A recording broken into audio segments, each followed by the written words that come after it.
சண்முகதாசன் நூற்றாண்டு மனப்பதிவுகள் நினைவு பேருரையும் நூல் வெளியீடும். இலங்கை புரட்சிகர கம்யூனிஸ்ட் இயக்கத்தின் முன்னோடி தலைவரான என் சண்முகதாசனின் 105வது பிறந்த தினத்தை முன்னிட்டு நினைவு பேருரையும் நூல் வெளியீடும் ஜூலை மாதம் 6ஆம் திகதி ஞாயிற்றுக்கிழமை மாலை 5 மணிக்கு கொழும்பு தமிழ்ச்சங்கத்தின் சங்கரப்பிள்ளை மண்டபத்தில் நடைபெற்றது. அவரை தெரிந்திருக்கக்கூடியவர்களுக்கு இன்று வயது 60க்கு 70க்கு இடையில் இருக்க வேண்டும் அல்லது 70க்கு 80க்கு இடையில் இருக்க வேண்டும். அவர்கள் 70களில் அல்லது 80களில் இருப்பவர்கள் தான் சண்முகதாசன் யார் என்று தெரிந்தவர்கள். இந்த இளஞ்சந்ததிக்கு அவர்களை தெரியாது. அவர் கடந்த நூற்றாண்டில் 93ஆம் ஆண்டிலே இறந்தவர். அதற்கு முன்னர் அவர்களுடைய அரசியல் தீவிரமான அரசியல் செயற்பாடுகள் அவர் கம்யூனிஸ்ட் பார்ட்டி பிளவுபடுவதற்கு முன்னரும் பின்னரும் என்று அவருடைய அரசியலை பார்க்கலாம். ஆனால் அவர் சர்வதேச ரீதியாக தேசிய ரீதியாகவும் சர்வதேச ரீதியாகவும் பெரிய அளவிலே அறியப்பட்டது சீன சார்பு கம்யூனிஸ்ட் கட்சியினுடைய பொதுச் செயலாளராகத்தான். அந்த உலக கம்யூனிஸ்ட் இயக்கத்திலே சோவியத் முகாம் சீன முகாம் என்று பிளவுபட்ட பிறகு அது சீன முகாமுக்கு இலங்கையிலே தலைமை தாங்கி வழிநடத்திய தலைவர். இலங்கையிலே மாவோசே சிந்தனையை அறிமுகப்படுத்தியதே அவர்தான். அவரை நாங்கள் நினைவு கூறுகின்ற பொழுது பேராசிரியர் சி மௌனகுரு தலைமையில் நடைபெற்ற இந்நிகழ்வில் யாழ் பல்கலைக்கழக சமூகவியல் துறை விரிவுரையாளர் கலாநிதி அகிலன் கதிர்காமர் கொந்தளிப்பான சர்வதேச நிலவரமும் இலங்கைக்கான மார்க்கமும் எனும் தலைப்பில் நினைவு பேருரை நிகழ்த்தினார். எழுத்தாளர் வி டி இளங்கோவன் நூல் அறிமுக உரையை நிகழ்த்தினார். கம்யூனிஸ்ட் இயக்க செயற்பாட்டாளரான MAC இக்பால் நூலை வெளியிட்டு வைத்தார். நிகழ்வை சிரேஷ்ட பத்திரிகையாளர் வி தனபாலசிங்கம் நெறிப்படுத்தினார். சண்முகதாசன் நூற்றாண்டை முன்னிட்டு 2020 ஜூலையில் அரசியல் ஆய்வாளர்கள், ராஜதந்திரிகள், கல்விமான்கள், பத்திரிகையாளர்கள் எழுதிய கட்டுரைகளின் தொகுப்பு நூலான சண்முகதாசன் நூற்றாண்டு மனப்பதிவுகள் என்ற நூலே இவ்வாறு வெளியிட்டு வைக்கப்பட்டது. இந்நிகழ்வை மார்க்சிய கற்கைகளுக்கான சண்முகதாசன் நிலையம் ஏற்பாடு செய்திருந்தமை குறிப்பிடத்தக்கது. அனைவருக்கும் எனது வணக்கம். பல முகங்களை காணுகின்றேன். என்னோடு ஒத்தவர்கள், ஷன்னோடு தெரிந்தவர்கள், அவரை அறிந்தவர்கள், அவரை அறிய விரும்புகிறவர்கள், இளந்தலைமுறை யாரையும் காணாவிட்டாலும் இளம் தலைமுறையை போன்று தோற்றமளிப்பவர்கள் என்று பல்வேறு தரத்தினரை நான் இங்கே காணுகின்றேன். இந்த கூட்டத்தை நாங்கள் குறிப்பிட்ட நேரத்துக்கு முடிக்கவும் வேண்டும். முக்கியமாக கதிராமலருடைய உரையை நாங்கள் செய்வெடுக்கவும் வேண்டும். அதுதான் பிரதானமாக எனக்கு படுகிறது. அவருடைய உரை நினைவு பேருரை முக்கியமான உரையாக எனக்கு படுகிறது. என்னுடைய தலைமை முக்கியமாக நான் தனபால் சந்தைக்கு நன்றி செலுத்த வேண்டும். அவர்தான் என்னை இங்கு தலைமை உரை ஆற்றுமாறு பணித்தார். அவர் என்னை நன்றாக அறிந்தவர். என்னுடைய இளவயதிலிருந்து இட்ட வரைக்கும் அறிந்தவர். சண்முகதாசனோடு மிக நெருக்கமாக பழகியவர். அவரளவு நாங்கள் அவரோடு நெருக்கமாக பழகாவிட்டாலும் எங்களுடைய இளமை காலத்தில் கணிசமான காலத்தை நாங்கள் ஷன்னோடு கழித்திருக்கிறோம். அந்த அனுபவங்கள் எங்களுக்கு உண்டு. நான் இங்கே 3 தலைப்புகளில் என்னுடைய தலைமை உரையை சுருக்கமாக முடிக்கலாம் என்று நினைக்கின்றேன். ஒன்று சண்முகதாசன் பற்றியது. 2வது அவரது நூல்கள் பற்றியது. இந்த நூல்கள் தான் அவரது சிந்தனைகள். அவருடைய நடைமுறையை பற்றி நான் பேச வரவில்லை. 3வது அவருக்கும் எனக்குமான உறவு பற்றியது. சண்முகதாசன் 105வது ஆண்டினை கொண்டாடுகின்றோம். அவர் யாழ்ப்பாணம் மானிப்பாயிலே பிறக்கின்றார். சாதாரண குடும்பத்திலே, நடுத்தர குடும்பத்திலே பிறக்கின்றார். அப்படி பிறந்த ஒருத்தர் இலங்கை தேசிய கட்சிகளின் தலைவர் ஆனார். அது இன்றைய தலைமுறைக்கு தெரியாது. அவருடைய பிரதானமான குணாம்சம் என்னவென்று சொன்னால், பிரதான ஓட்டத்துக்கு எதிரான ஓட்டமாக சென்றார். டிசென்ட் என்று சொல்லுவார்கள். விலகி நின்றார். பிரதான ஓட்டத்தில் இருந்து விலகி நின்றார்.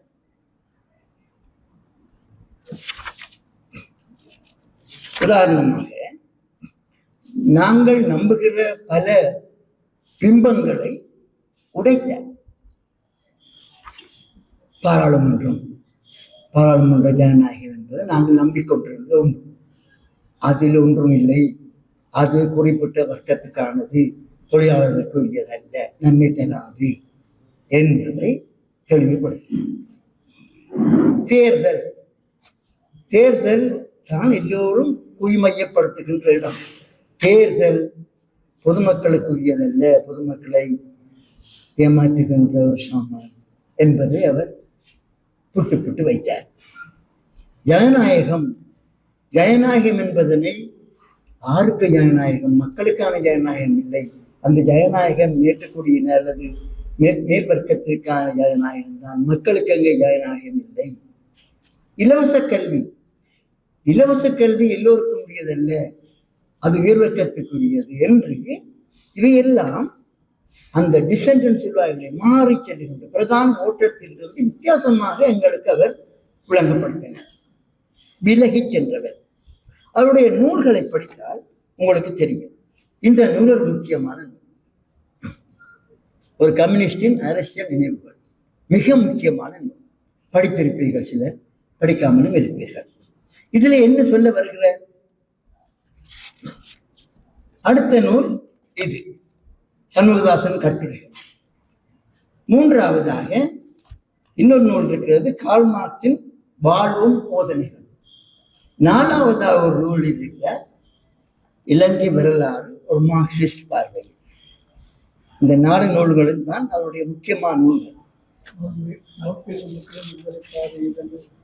தமிழ் பேசும் மக்களின் விடுதலை பாதை என்ற புத்தகமும் வந்திருக்கிறது. எனக்கு அது கிடைக்கவே, நான் வாசிக்கவில்லை. இந்த நூல்களுக்குள்ளால் தான் நாங்கள் ஷன்னை அறிகின்றோம். இந்த முதலாவது நூலிலே அவர் சொல்ல வருவது என்ன என்பதை பார்ப்போம். அதிலே ஒரு அவருடைய வாழ்க்கை வரலாறு அதிலே இருக்கின்றது. பல்கலைக்கழக வாழ்க்கை தொடக்கம், லங்கா சமாஜ கட்சியில் ஏற்பட்ட பிளவு, கம்யூனிஸ்ட் கட்சியின் ஆரம்ப நாட்கள், யுத்தத்துக்கு பிந்திய காலம், பொது வேலை நிறுத்தம், ஹர்த்தால் தொடக்கம் 56 வரை வேலை நிறுத்தங்கள், பண்டாரநாயகா சகாப்தம், பண்டாரநாயகாவுக்கு பிறகு கம்யூனிஸ்ட் கட்சியில் ஏற்பட்ட பிளவு, கொந்தளிப்பான காலங்கள், கலாச்சார புரட்சி, ஐக்கிய முன்னணி அரசாங்கமும் அதன் பின்னரும் 71க்கு பின் ஏபிபி புரட்சிக்கு பின் மாசேதுங் சிந்தனைக்கு ஆதரவாக மார்க்சிய லேனியவாதிகள் சர்வதேச ரீதியில் ஐக்கியப்பட வேண்டும். 83ஆம் ஆண்டு ஜூலை கலவரம், அது வரைக்கும் இதிலே வருகின்றது. இது ஒரு வரலாற்று ஆவணம். சரித்திராசிரியர்களும் பார்த்திருக்கிறார்கள், சமூகவியலாளர்களும் பார்த்திருக்கிறார்கள். ஒரு கட்சி செயற்பாட்டாளர், நடைமுறைவாதி எப்படி அந்த பிரச்சனைகளை உட்கொண்டு வளர்ந்தார் என்பதை அழகாக கூறுகின்ற ஒரு நூல் இது. இந்த நூலிலே வருகின்ற பலர் எனக்கு அறிமுகமானவர்கள். முக்கியமாக இவர் யூனிவர்சிட்டி காலத்திலே படிக்கிற ஐவர் ஜெனிங்ஸ் தான் அந்த அவருடைய யூனிவர்சிட்டியின் வைஸ் சான்சலர் அப்போ சொல்வதல்ல, வைஸ் சான்சலர் சிஸ்டம் உருவாகாத காலம். அதுக்கு பிறகுதான் பேராதனை பல்கலைக்கழகம் ஆரம்பமாகி வைஸ் சான்சலர் எல்லாம் வந்த காலம். ஒரு கொழும்பிலே பல்கலைக்கழகம் இருந்த காலம். அப்போதுதான் அவர் ஐவர் ஜெனிங்ஸ் சந்திக்கிறார். இவருக்கு படிப்பித்த சரித்திரம் படிப்பித்த ஃபாதர் பிண்டோ இவர் காலத்தில் இருந்தது. ஞாபகம் இருக்கா? ஒரு காலத்து ஞாபகம் இருக்கா? பமதேவன் எங்களோட காலத்துல பார்த்த பிண்டோ படிப்பிச்சு கொண்டிருக்கா ஹிஸ்டரி. அந்த பிண்டோ விட்டு கிருஷ்ணதாசன் படிச்சிருக்கிறேன். நான் பிண்டோவை கண்டிருக்கிறேன். அவரை பற்றி அந்த பாடி கதை எல்லாம். இதிலே வருகின்ற பலரே நமக்கு தெரியும். இதிலே என்ன சொல்ல வருகின்றார் சொன்னால், ஆரம்ப காலத்திலே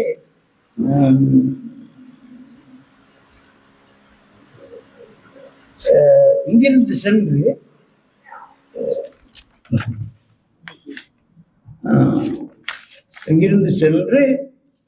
லண்டன் பல்கலைக்கழகங்களிலே கற்ற 3 பேரை பற்றி சொல்கிறார். பீட்டர் கெனமன், வைத்திலிங்கம், பொன் தந்தையா. இவங்கள் கேம்பிரிட்ஜ் யூனிவர்சிட்டியிலே படித்து போட்டு இங்கே வந்து கம்யூனிச சித்தாந்தங்களை விதைக்க ஆரம்பிக்கிறார்கள்.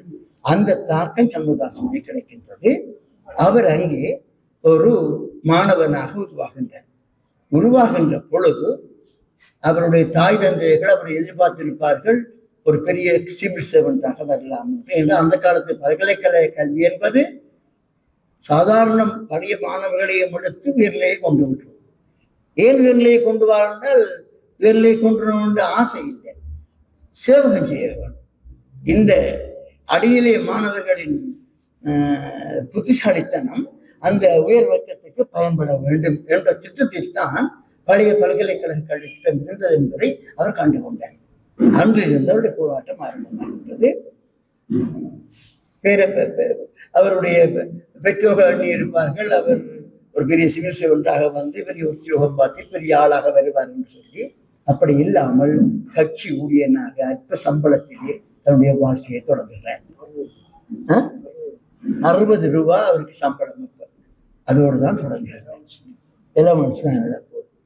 கற்பனை பண்ணி பாருங்கள், பல்கலைக்கழகத்தை நோக்கி போனவர்கள் எல்லாம் எங்கேயோ போக அவர் அந்த சம்பளத்தோடு மக்களுக்காக இறங்குகிறார். இங்கே தான் அவருடைய மக்கள் வாழ்க்கை அர்ப்பணம் ஆரம்பமாகின்றது. அங்குதான் அவர் இந்த பெரிய பெரிய ஜாம்பாவங்களை காணுகின்றார். அந்த காலத்தில் கொடிநாடி செல்வா, பீட்டர் கென்னமன், என்எம்பெர்ரா போன்ற பெரிய காணுகின்றார். அவங்களும் மார்க்சியத்தை இங்கே போய்த்தார்கள். ஆனால் அவர்கள் அந்த மார்க்சிய நெறிப்படி நடக்காமல் மக்களுக்கு விரோதமாக அவர்கள் பெரிய வர்க்கத்தோடு சேர்ந்து கொண்டிருந்ததை கண்டபோது அவர் அதிலிருந்து மாறுபட்டு மக்கள் பக்கம் நின்று தொழிற்சங்க போராட்டங்களில் ஈடுபடுகிறார். அவருடைய பிரதான போராட்டங்கள் எல்லாம் தொழிற்சங்கத்துக்காக இருந்தது. தொழிலாளருடைய வேலைநிறுத்தத்துக்கு வழக்காடு, அவருடைய ஆங்கில அறிவும் அவருடைய கட்டித்தனமும் தொழிலாளர்களுக்காக போராடுவதற்காக அவர் அர்ப்பணிக்கின்றார். அப்படி அர்ப்பணித்து வளர்ந்த காலத்திலே தான் பெரியதொரு பிளவு ஏற்படுகிறது கம்யூனிஸ்ட் பார்ட்டிக்குள்ளே. அதாவது கோலியேஷன். கம்யூனிஸ்ட் பார்ட்டி பிரிந்து போய் அரசாங்கத்தோடு சேர்ந்த போது அவர்களிலிருந்து விலகி இல்லை, தொழிலாளர்கள் சேரக்கூடாது, தொழிலாளர்கள் யாரோடு கூட்டு வைக்க வேணும்னு சொன்னால் தொழிலாளர்களோடு தான் தலைமை தாங்க வேண்டுமே ஒழிய இன்னொரு பெரும்பான்மையான முதலாளித்துவ சக்திகளோடு கூட்டு வைக்கக்கூடாது என்ற கொள்கையை தலைநிறுத்தி அவர்களை விமர்சனம் பண்ணி அந்த சீன கம்யூனிஸ்ட் கட்சியின் தலைவராக மாறுகின்றார். மாறிய அடுத்த காலகட்டம் அவர் அந்த ஒரு 5-6 வருடங்களாக அந்த மார்க்சிச சிந்தனையை இன்னொரு கட்டத்துக்கு வளர்த்தெடுத்தது. அதாவது பாராளுமன்ற பாதையா புரட்சி பாதையா? பாராளுமன்ற பாதையை நிராகரித்து புரட்சி பாதையை நிறுவினார். பாராளுமன்ற பாதையை அல்லது சமாதான சகவாழ்வை சோவியத் யூனியன் வலியுறுத்திய போது போராட்டத்தையும் தொழிலாளர் வர்க்க பார்வையையும் சீனா வலியுறுத்தியது. சீன சார்பு கம்யூனிஸ்ட் என்று அவர் பேரெடுத்தார். அந்த மார்க்சிச சிந்தனைகளை அவர் மேலெடுத்து செல்பவராக இருக்கின்றார். ஸ்டாலினுடைய கொள்கைகளை வெளியிலே காட்டினார். இப்படித்தான் என்று சொல்லி ஒரு தொழிலாளர் வர்க்கத்துக்கான பிலோசபி அதுதான் என்பதை அவர் வலியுறுத்தி கடைசி வரைக்கும் இருந்து கொண்டிருந்தார். ஆனால் அவருடைய பிற்காலம் 81ஆம் ஆண்டு ஜூலை கலவரம் அவருக்கு பெரிய ஏமாற்றத்தை கொடுத்தது. இனக்கலவரம் அவரை வேறு விதமாக சிந்திக்க வைத்திருக்கிறது. அந்த காலகட்டத்தில் மார்க்சிச கட்சிகளுக்குள்ளே தேசியம் பற்றியும் தேசியம் பற்றியும் சிறுபான்மையினரின் உறவுகள் பற்றியும் விவாதங்கள் நடந்து கொண்டிருந்த காலம். அந்த விவாதங்கள் அவரை தாக்கிய போது தேசிய சிறுபான்மை இனங்கள் சுயநன்மை உடையவை, அவை தங்களுக்காக வைக்கலாம் என்ற அந்த கோட்பாட்டை வைத்தார். ஒரு உண்மையான மார்க்சிஸ்ட் 2 அம்சங்களை கொண்டிருப்பார் என்று கூறுவார்கள்.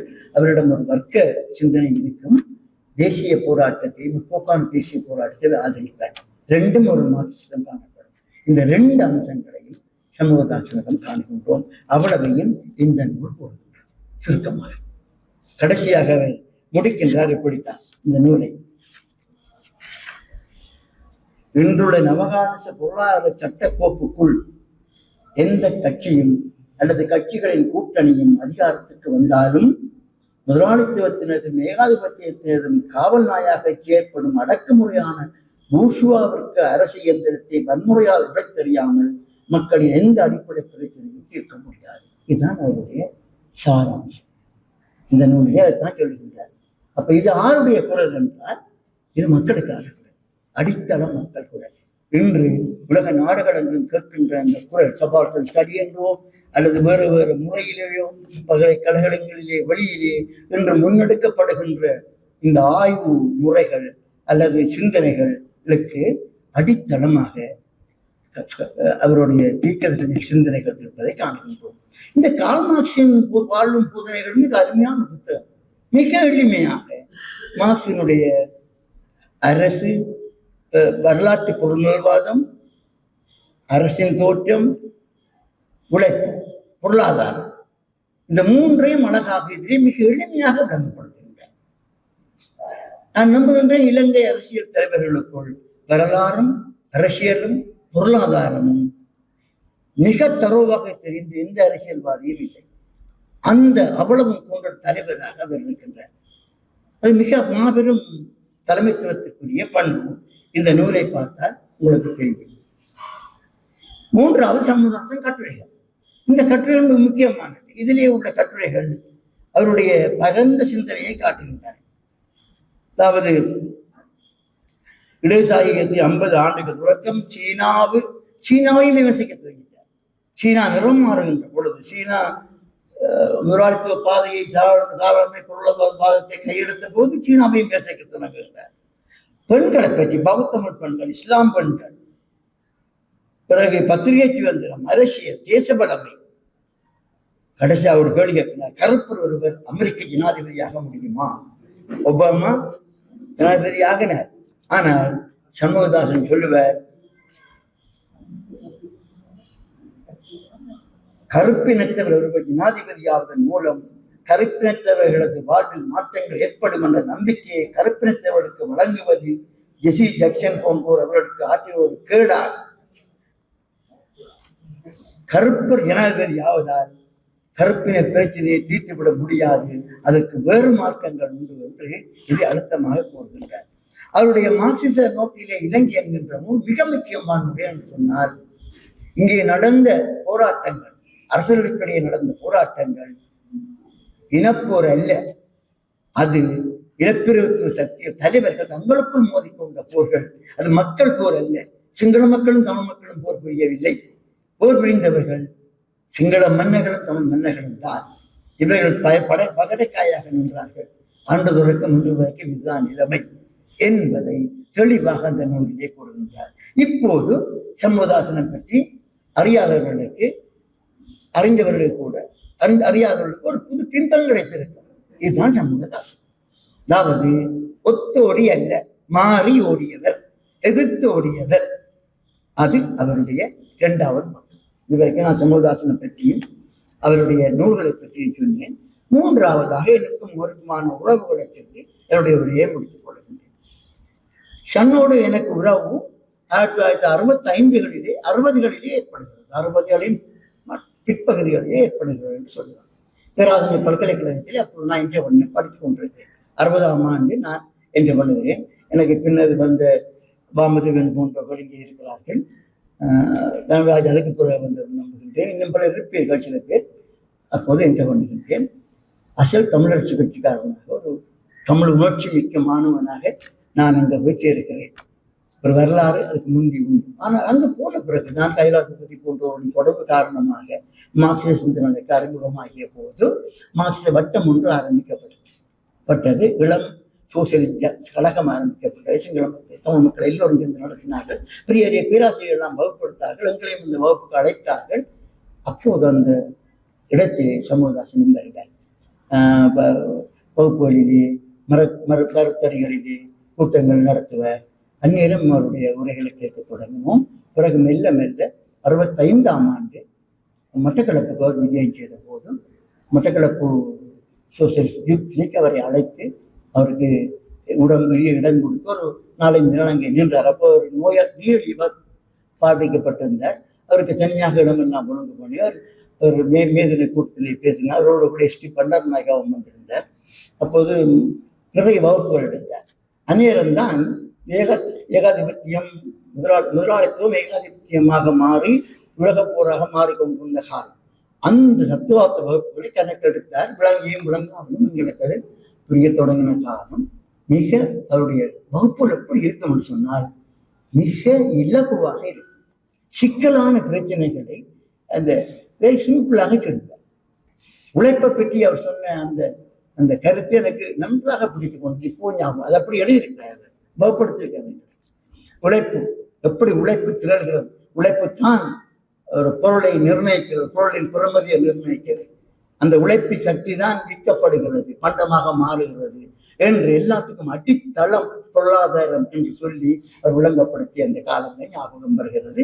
இது அவருடன் நாங்கள் கற்றுக்கொண்ட தெளிவான மார்க்சிச சிந்தனை போக்கு. பின்னால் நாங்கள் மார்க்சிச இயக்கம் பல்வேறு வளர்ச்சிகளை பெற்று புது புது வியாக்கியானங்களோடு வளரத் தொடங்கியது.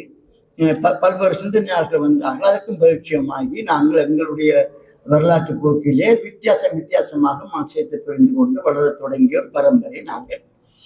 ஆனால் இத்தனைக்கு வந்து அத்திவாரமாக ஷன் இருக்கின்றார். அந்த உறவு இதை விட ஒரு முக்கியமான உறவு இருக்கிறது. அதை சொல்லி என்னுடைய உரையை முடிக்கின்றேன். 1961ஆம் ஆண்டிலே 65ஆம் ஆண்டிலே யாழ்ப்பாணத்திலே தீண்டாமை ஒழிப்பு வெகுஜன இயக்க போராட்டம் நடந்து கொண்டிருந்தது.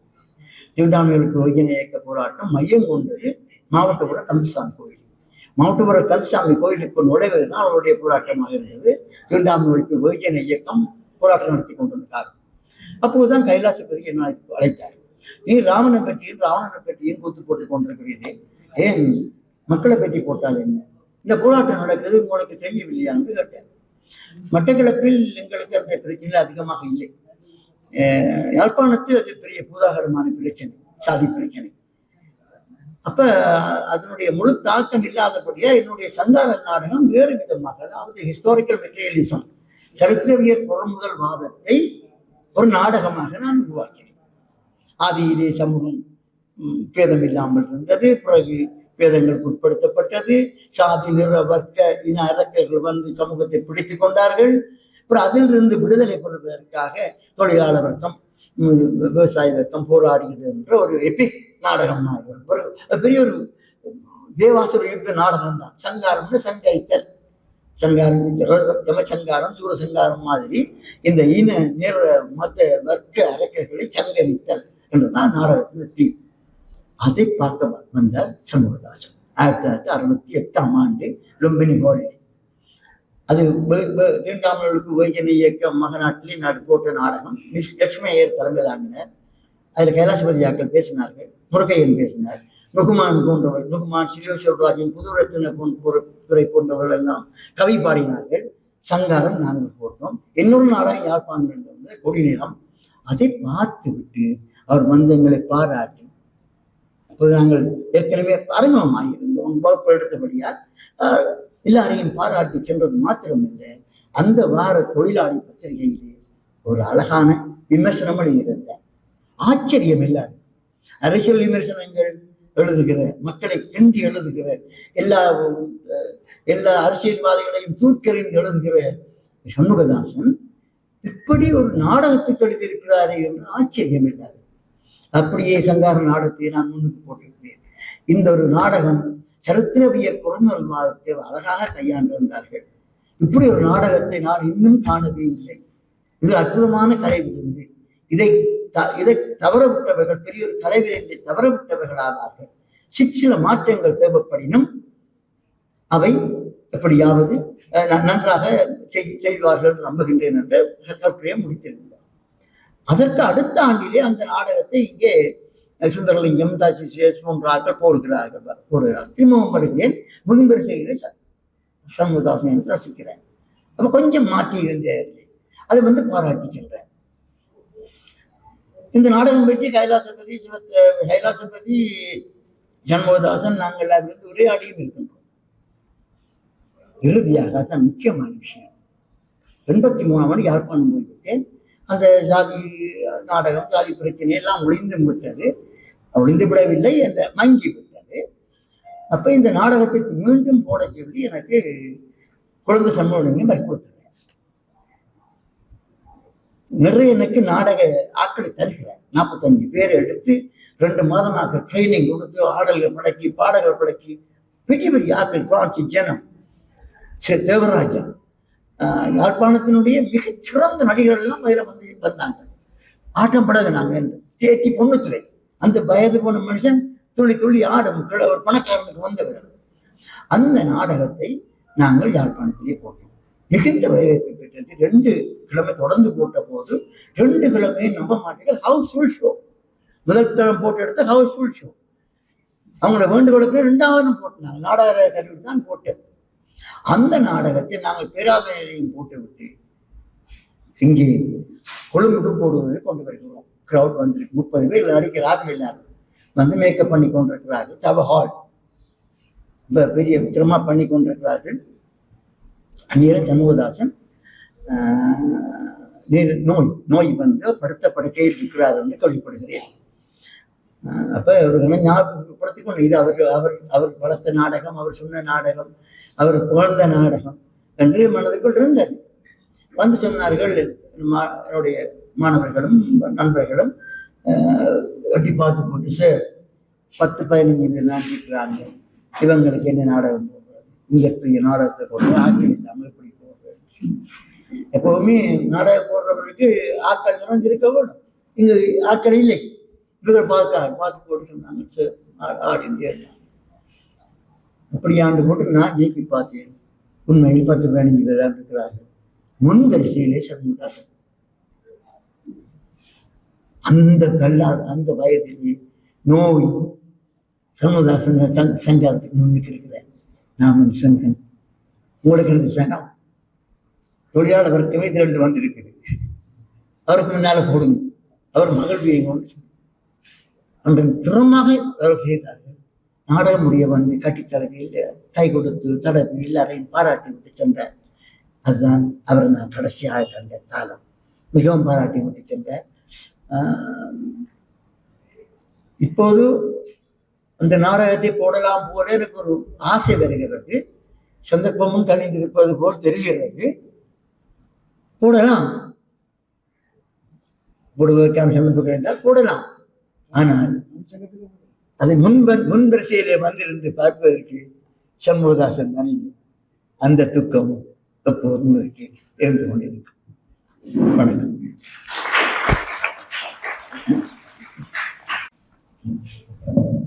நன்றி பேராசிரியர் அவர்களே.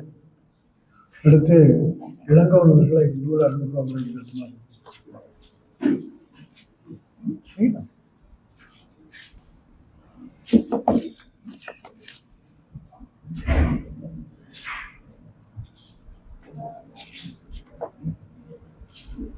இன்றைய இந்த நிகழ்வை ஏற்பாடு செய்து தோத்து கொண்டிருக்கின்ற தோழர் தனபால் சிங்கம் அவர்களே, தோழர் ஷண்ணோடு நெருங்கி பழகிய ஷண்ணனுடைய கதை இலக்கிய பக்கத்தை மிக நன்றாக அறிந்த பேராசிரியர் அவர்களே, வடபகுதியில் நடைபெற்ற சகல போராட்டங்களுக்கும், குறிப்பாக தீண்டாமை ஒழிப்பு வெகுஜன இயக்கம் முன்னெடுத்த சகல போராட்டங்களுக்கும் பின்னணியில் இருந்து பெரும் பங்காற்றிய,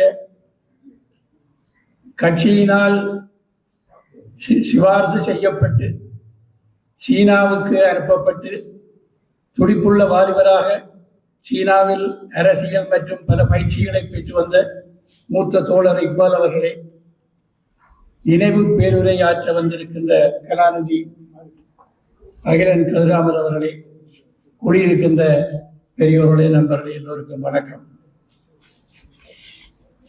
சண்முகதாசனை பற்றி எங்களுடைய காலத்தில் சொன்னால் பலருக்கு பிடிக்கும், இன்னும் பலருக்கு பிடிக்காது. 2 பக்கம். ஒரு 50-60 வயதுக்கு உட்பட்ட இன்றைய மக்கள் பலருக்கு, இளைஞர்களுக்கு சண்முகதாசனை பற்றி அவ்வளவு தெரியாது. ஆனால் அவர்கள் நிச்சயமாக அவரை பற்றி அறிந்து கொள்ள வேண்டும். யார் சண்முகதாசன்? அவருடைய பங்களிப்பு என்ன? அவர் இந்த நாட்டு மக்களுக்கு ஆற்றிய பணி என்ன என்பதை பற்றி இன்றைய இளம் தலைமுறை நிச்சயமாக அறிந்து கொள்ள வேண்டும். சமாஜவாத கட்சி சோசியலிஸ்ட் கட்சியாக இருந்து சமாஜவாத கட்சி பின்பு 43 கம்யூனிஸ்ட் கட்சி பிறக்கிறது. பல்கலைக்கழக படிப்பை முடித்து இறுதி பரீட்சையை எழுதிவிட்டு நேரடியாக கட்சியினுடைய காரியாலயத்தில் முழுநேர ஊழியராக சேர்கிறார். இங்கே பேராசிரியர் சொன்ன மாதிரி அவருடைய தாய் தகப்பன் எதிர்பார்த்தது அந்த காலத்தில் மிகப்பெரிய படிப்பு பதவி என்றால் CAS, அரசாங்க நிர்வாக சேவை பதவி. அதற்கு வருவார் தன் மகன் அல்லது ஒரு நீதிபதியாக வருவார்.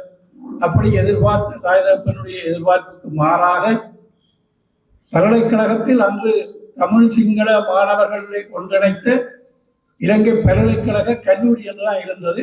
அவர் ஃபைனலுக்கு வந்து இறுதியாண்டு எழுதுகின்ற பொழுது அது இலங்கை பல்கலைக்கழகமாக மாறியது.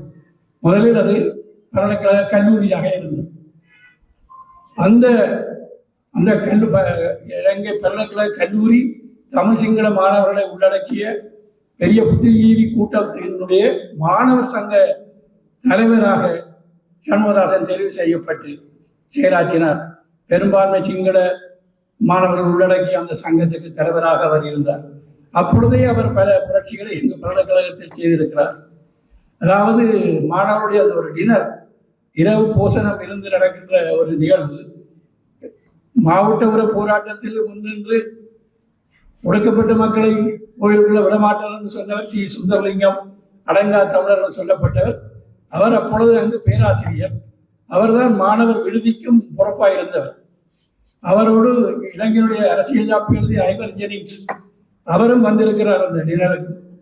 அப்பொழுது அந்த ஒரு ட்ரிங்க்ஸ் எடுத்து மகாராணி நீடூழி வாழ்க என்று சொல்லித்தானே அந்த டினரை ஆரம்பிப்பார். ஆனால் இவரும் காரியதரிசியாக இருந்த ஆரியவன் சகுலசேகரன் நினைக்கிறேன், அவர் மற்றும் தோழர்கள் எல்லாம் ரகசியமாக திட்டம். இவர்கள் நம்பி மகாராணிக்கு வாழ்த்து சொல்லவில்லை, இந்த நாட்டு மக்களுடைய சூட்சத்துக்கும் விடுதலைக்காகவும் நாங்கள் என்று சொல்லி சொன்னார்கள். உடனே பெரிய சலசலப்பு. அது முடிய இவர்களுக்கு இன்டெடிக்ஷன் நீக்கப்பட்டு பிறகு அவர்கள் போராட்டத்தின் விதம் மீண்டும் இணைக்கப்பட்டார்கள். இது அவருடைய பல்கலைக்கழக வாழ்க்கையில் ஏற்பட்ட ஒரு மிக முக்கியமான ஒரு நிகழ்வு. பிற்காலத்தில் பேராசிரியரோடு இருந்த சமுத்திரன், அவரும் தமிழ் சிங்கள மாணவருடைய மாணவசங்க தலைவராயிருந்து மிகப்பெரிய போராட்டம். ஒரு சில மாதங்கள் பல்கலைக்கழகமே மூடப்பட்டிருந்தது. அப்பொழுது பல்கலைக்கழகத்தில் இருந்த அக்கா நான் செல்வன், அவர் வீட்டில் இருந்து யூனிவர்சிட்டிக்கு போகலைன்னா அங்கே போராட்டம். அதனுடைய தலைவராக இருந்தவரும் சமுத்திரன், சண்முகரட்னம் பேராசிரியர், இப்பொழுது நோர்வேயில் இருக்கிறார். அவரும் ஒரு போராட்ட வீரன், அவரும் மாணவ தலைவராக இருந்தவர். அவரும் சண்முகதாசன் பள்ளியில் வந்தவர். பின்பு முழுநேர ஊழியராக கம்யூனிஸ்ட் கட்சியில் இணைகிறார். அந்த கட்சிக்காரர்களுக்கு ஒரு அலவன்ஸ் தான் கொடுப்பார்கள், சம்பளம் இல்லை, அது அலவன்ஸ். ஒரு அவர்களுடைய செலவுக்கான 60 ரூபா, அது எல்லாருக்கும் அந்த காசு. சாப்பாடெல்லாம் கம்யூன் வாழ்க்கை, ஒன்றாக சமைத்து கட்சி காரியாலயத்தில் சாப்பிட்டுக் கொள்வார்கள். அப்படியாக இவர் தொழிற்சங்க பிரிவில் வேலை செய்ய தொடங்கினார். 19 வயதில் தொடங்கியவர் 27 வயதில் மிகப்பெரிய தொழிற்சங்கமாக இலங்கை தொழிற்சங்க சம்மேளனத்தினுடைய பொதுச் செயலாளராக 27 வயதில் தொடங்கினார். பல்வேறு தொழிற்சங்க பிரிவுகளை உள்ளடக்கியதாக மிகப்பெரிய ஒரு தொழிற்சங்க அமைப்பை உருவாக்கினார். இப்படியாக வளர்ந்து வரும் காலம் 53ஆம் ஆண்டு கர்த்தாலை பற்றி இலங்கையின் வரலாற்றிலேயே பிரதம மந்திரி ரிசைன் பண்ணிட்டு ஓடுகிற ஒரு வரலாறு இருக்கு. டட்லி சென்னாயக்கா, டிஎஸ் சென்னாயக்கா இறந்ததுக்கு பின்பு மகன் டட்லியை பிரதமராக்க சொல்லி பிரதமராக்கினார்கள். டட்லியினுடைய காலத்தில் நிதி மந்திரி ஏஆர் ஜெயவர்தனா அவர் அரிசியினுடைய விலையை, சீனியினுடைய விலையை, மாணவர்களுக்கு வழங்கப்பட்ட பனிஸ், பால் போன்றவற்றை எல்லாம் நிறுத்தி அதனுடைய விலையை கூட்டினார். கூட்டின உடனே ஏழை மாணவர்கள், ஏழை மக்கள் பெரிய கஷ்டம். அரிசி விலை திடீரென கூட்டப்பட்டது. 25 இருந்த அரிசியை 25% மாற்றினார். இதனால் பெரிய ஒரு கிளர்ச்சி. அப்பொழுது இருந்த பெரிய தொழிற்சங்கங்கள் கம்யூனிஸ்ட் கட்சி, இலங்கை தொழிற்சங்க சம்மேளனம், மற்றது சமூகமாஜ கட்சியினுடைய தொழிற்சங்கம், இவர்களெல்லாம் இடதுசாரிகள் என்ற வகையில் இவர்கள் ஒன்றிணைந்து மிகப்பெரிய ஒரு ஹர்த்தாலை நடத்தினார்கள். இலங்கை எங்கும், குறிப்பாக கொழும்பில் மிகப்பெரிய ஹர்த்தால். அரசாங்கம் இயங்கவில்லை. எல்லாம் ரோட்டெல்லாம் வீதிகள் எல்லாம் தடுக்கப்பட்டு விட்டன. போலீசாரால் ஒன்றும் செய்ய முடியவில்லை. மந்திரி சபை கூட்டத்தையே நடத்த முடியாத நிலைமை ஏற்பட்டு இலங்கை கொழும்பு காவலில் கடலுக்குள் ஒரு கப்பலில் போய் மந்திரி சபை கூட்டம் நடத்தினார்களாம். நடத்தி கடைசியாக பிரிட்டிஷ்காரர்களோடு கலந்து ஆலோசனை செய்து என்ன செய்ய முடியாத நிலைமையில் சுட்டு தள்ளுங்கள் சொல்லி ஓடல் போட்டு உடனே இராணுவமும் போலீசும் சேர்ந்து வீதிகளில் சுடத் தொடங்கினார்கள். 12 பேர் உடனடியாக சுட்டுக் கொல்லப்பட்டார்கள். இது மிகப்பெரிய ஒரு வரலாறு. அதன் பின்பு கிளர்ச்சியின் காரணமாக நளினி சென்னாயக்கா தனது பதவியை ராஜினாமா செய்தார். சேரியோன் கொத்தலாவலை அந்த பதவிக்கு வந்தார் என்று நினைக்கிறேன். கொத்தலாவலை அவர்தான் முடிசூடினவர் நெடுந்தீவிலும் குக்குவேலிலும். அந்த காலத்தில் அந்த தொழிற்சங்க பலமாக அந்த கர்த்தாலை முன்னின்று நடத்தியவர், முக்கியமான சக்தியாக விளங்கியவர் தோழ சண்முகதாசன். பின்பு ஒரு ஒரு ஐக்கியத்தை ஏற்படுத்தி, இடதுசாரிகளுடைய ஐக்கியத்தை ஏற்படுத்தி காலிமுக திடலில் 1964ஆம் ஆண்டு மிக பிரமாண்டமான ஒரு கூட்டம், இலங்கை வரலாறு காணாத கூட்டம் நடந்தது. அதை பார்த்து அரசாங்கம் அஞ்சியது. குறிப்பாக சிறிமாவோ பண்டாரநாயக்க ஆட்சி உடனடியாகவே சிறிமாவோ பண்டாரநாயக்கா என்எம் ராவுடன் ஒரு பேச்சுவார்த்தை நடத்தி இதை உடைக்க வேண்டும் என்று சொல்லி ஒரு பேச்சுவார்த்தை நடத்தி என்எம் ராவை கூப்பிட்டு மந்திரி பதவி கொடுத்து அவரை சேர்த்துக் கொண்டார். மொஸ்கோ சார்பு காலத்தில் அவர்களும் மறைமுகமாக ஆதரவு கொடுத்தார்கள். அதாவது தொழிலாளர் வர்க்கத்திற்கு மிகப்பெரிய துரோகத்தை என்எம் அந்த நேரத்தில் செய்தார். ஏனென்றால் மிகப்பெரிய ஒரு எழுச்சி இருந்தார். காலிமுகத்துடன் கொண்டாத இலங்கை வரலாற்றிலே மிகப்பெரிய கூட்டம். அந்த கூட்டத்தை பார்த்து அதிர்ந்த அரசு அப்படி ஒரு சதியை செய்து என்எம் அரசுடன் சேர்த்துக் கொண்டது. பிறகு அதே காலகட்டத்தில் சர்வதேச ரீதியாக குருச்சேவ் கியூபாவுக்கு ஏவுகணைகளை அனுப்பி கியூபாவில் ஏவுகணைகளை நிறுத்துகின்ற பொழுது அமெரிக்க கனடியனுடைய அரசாங்கம் அதற்கு எதிராக ஆட்சேபனை தெரிவித்தது.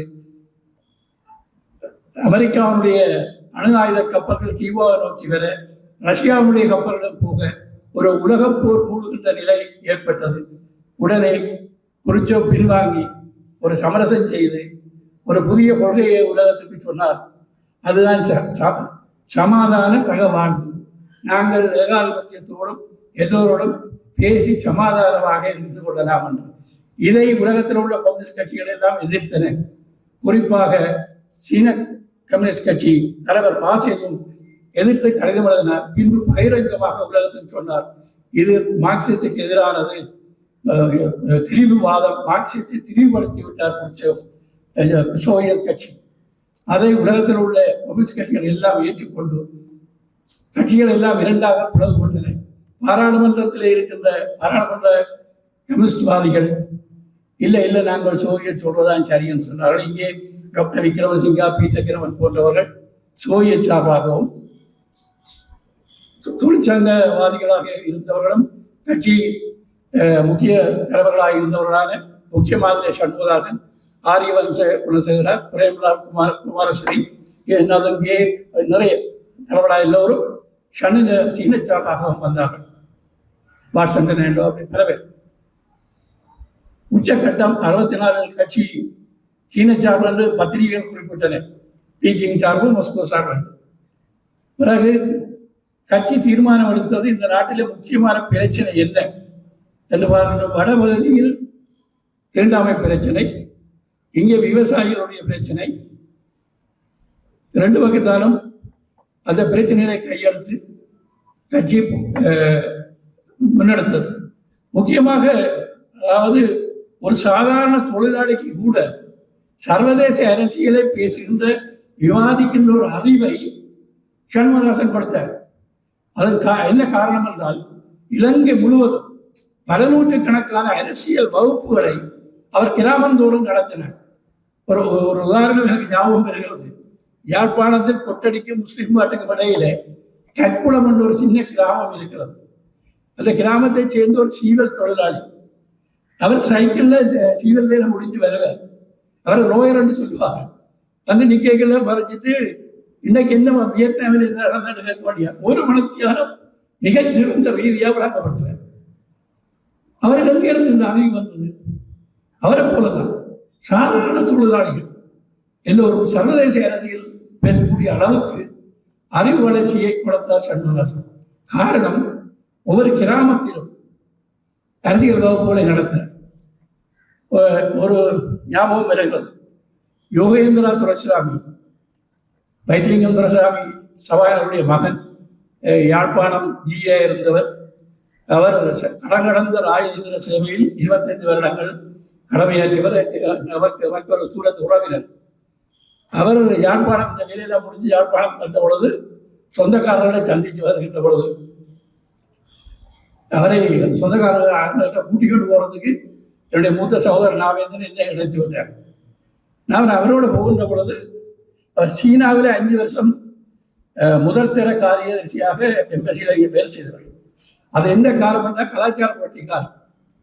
கலாச்சார புரட்சி காலத்தை பற்றி நாங்கள் கலைத்தோம். நான் நிறைய கதைச்சு கொண்டு போகிறேன். அவருடைய மனைவிதான் டாக்டர் நல்லநாதன் மகள், இந்த சைவந்திய வித்தியாலயத்தினுடைய டைரக்டராக இருந்தவர். இதுக்கு அவங்க கேட்கிறார், உங்களுக்கு என்னென்னப்பா இந்த சீன கலாச்சார இதுகள் எல்லாம் என்னென்ன தெரியும்? ரெண்டு அந்த ஒரு குழம்பு தமிழ் கலை பயணிக்க என்னென்ன தெரியும்? யோகேந்திரா சொல்றேன், அதப்பா இந்த சீன கம்யூனிஸ்டுகள் சண்முகதாசனாக்கள் ஒரு குச்சி குச்சி கிராமமாக வகுப்பு நடத்தியிருப்பாங்க. அப்படி இளங்கோவன் எனக்கு விளங்கி இருக்கிறது. அதை விளங்கி தீபங்கள் போய் கூட வகுப்பு வைப்பாங்க. அப்ப நிறைய பிடிச்சிருவாங்க என்று அவர் மனசுக்கு விளங்கப்படுத்தினார். நான் சிரிச்சிட்டு இருந்தேன். அதாவது சாதாரண மக்களும் அரசியல் அறிவும் பெறுவதற்கு அவர் எவ்வளவு உந்து சக்தியாக இருந்தார். இன்னொரு ஞாபகம், 19ஆம் ஆண்டு 2019 நினைக்கிறேன், தமிழ்நாட்டில் போயிருந்தால் தமிழ்நாடு மார்க்சிஸ்ட் கம்யூனிஸ்ட் கட்சியினுடைய லீடர் கே பாலகிருஷ்ணன் இப்பொழுது அகில இந்திய மார்க்சிஸ்ட் கட்சியினுடைய அரசியல் குழு உறுப்பினராக இருக்கிறார். அவர் ஒரு 10 வருஷத்துக்கிட்ட அவர் தமிழ்நாடு மாநில செயலாளராக இருந்தவர். அவர் என்னை கூப்பிட்டு இலங்கை பிரச்சனை, சர்வதேச பிரச்சனை கொஞ்சம் கதைப்பேன். கதைக்கின்ற பொழுது என்னுடைய ஒரு புத்தகம் முதல் வெளியிட்டு நான் ஈழத்து மண்பரவா மனிதர்கள் என்று அதில் சண்டை பற்றி எழுதின கட்டுரை இருக்கு, படங்கள் இருக்கு. அந்த படங்களை பார்த்துட்டு சொன்னார், நான் மாவுன்னு எத்தனையோ படம் பார்த்துருக்கிறேன். மாவா சிரிச்சு கொண்டு இருந்ததை நான் காணவே இல்லை. ஆனால் மாவு சிரிக்கிறார் எப்பண்டா உங்களோட லீடரோட இருக்க சிரிக்கிறேன் என்றார் பகுதியா. நான் பண்ணேன், நாங்கள் இதை பற்றி சிந்திக்க இல்லை. அந்த சிரிக்குது. 2-3 படம், அதில் ஒரு படம் தான் இருக்கு, இதில் சிரிச்சு கொண்டு இருக்கிறேன். இன்னொரு படம்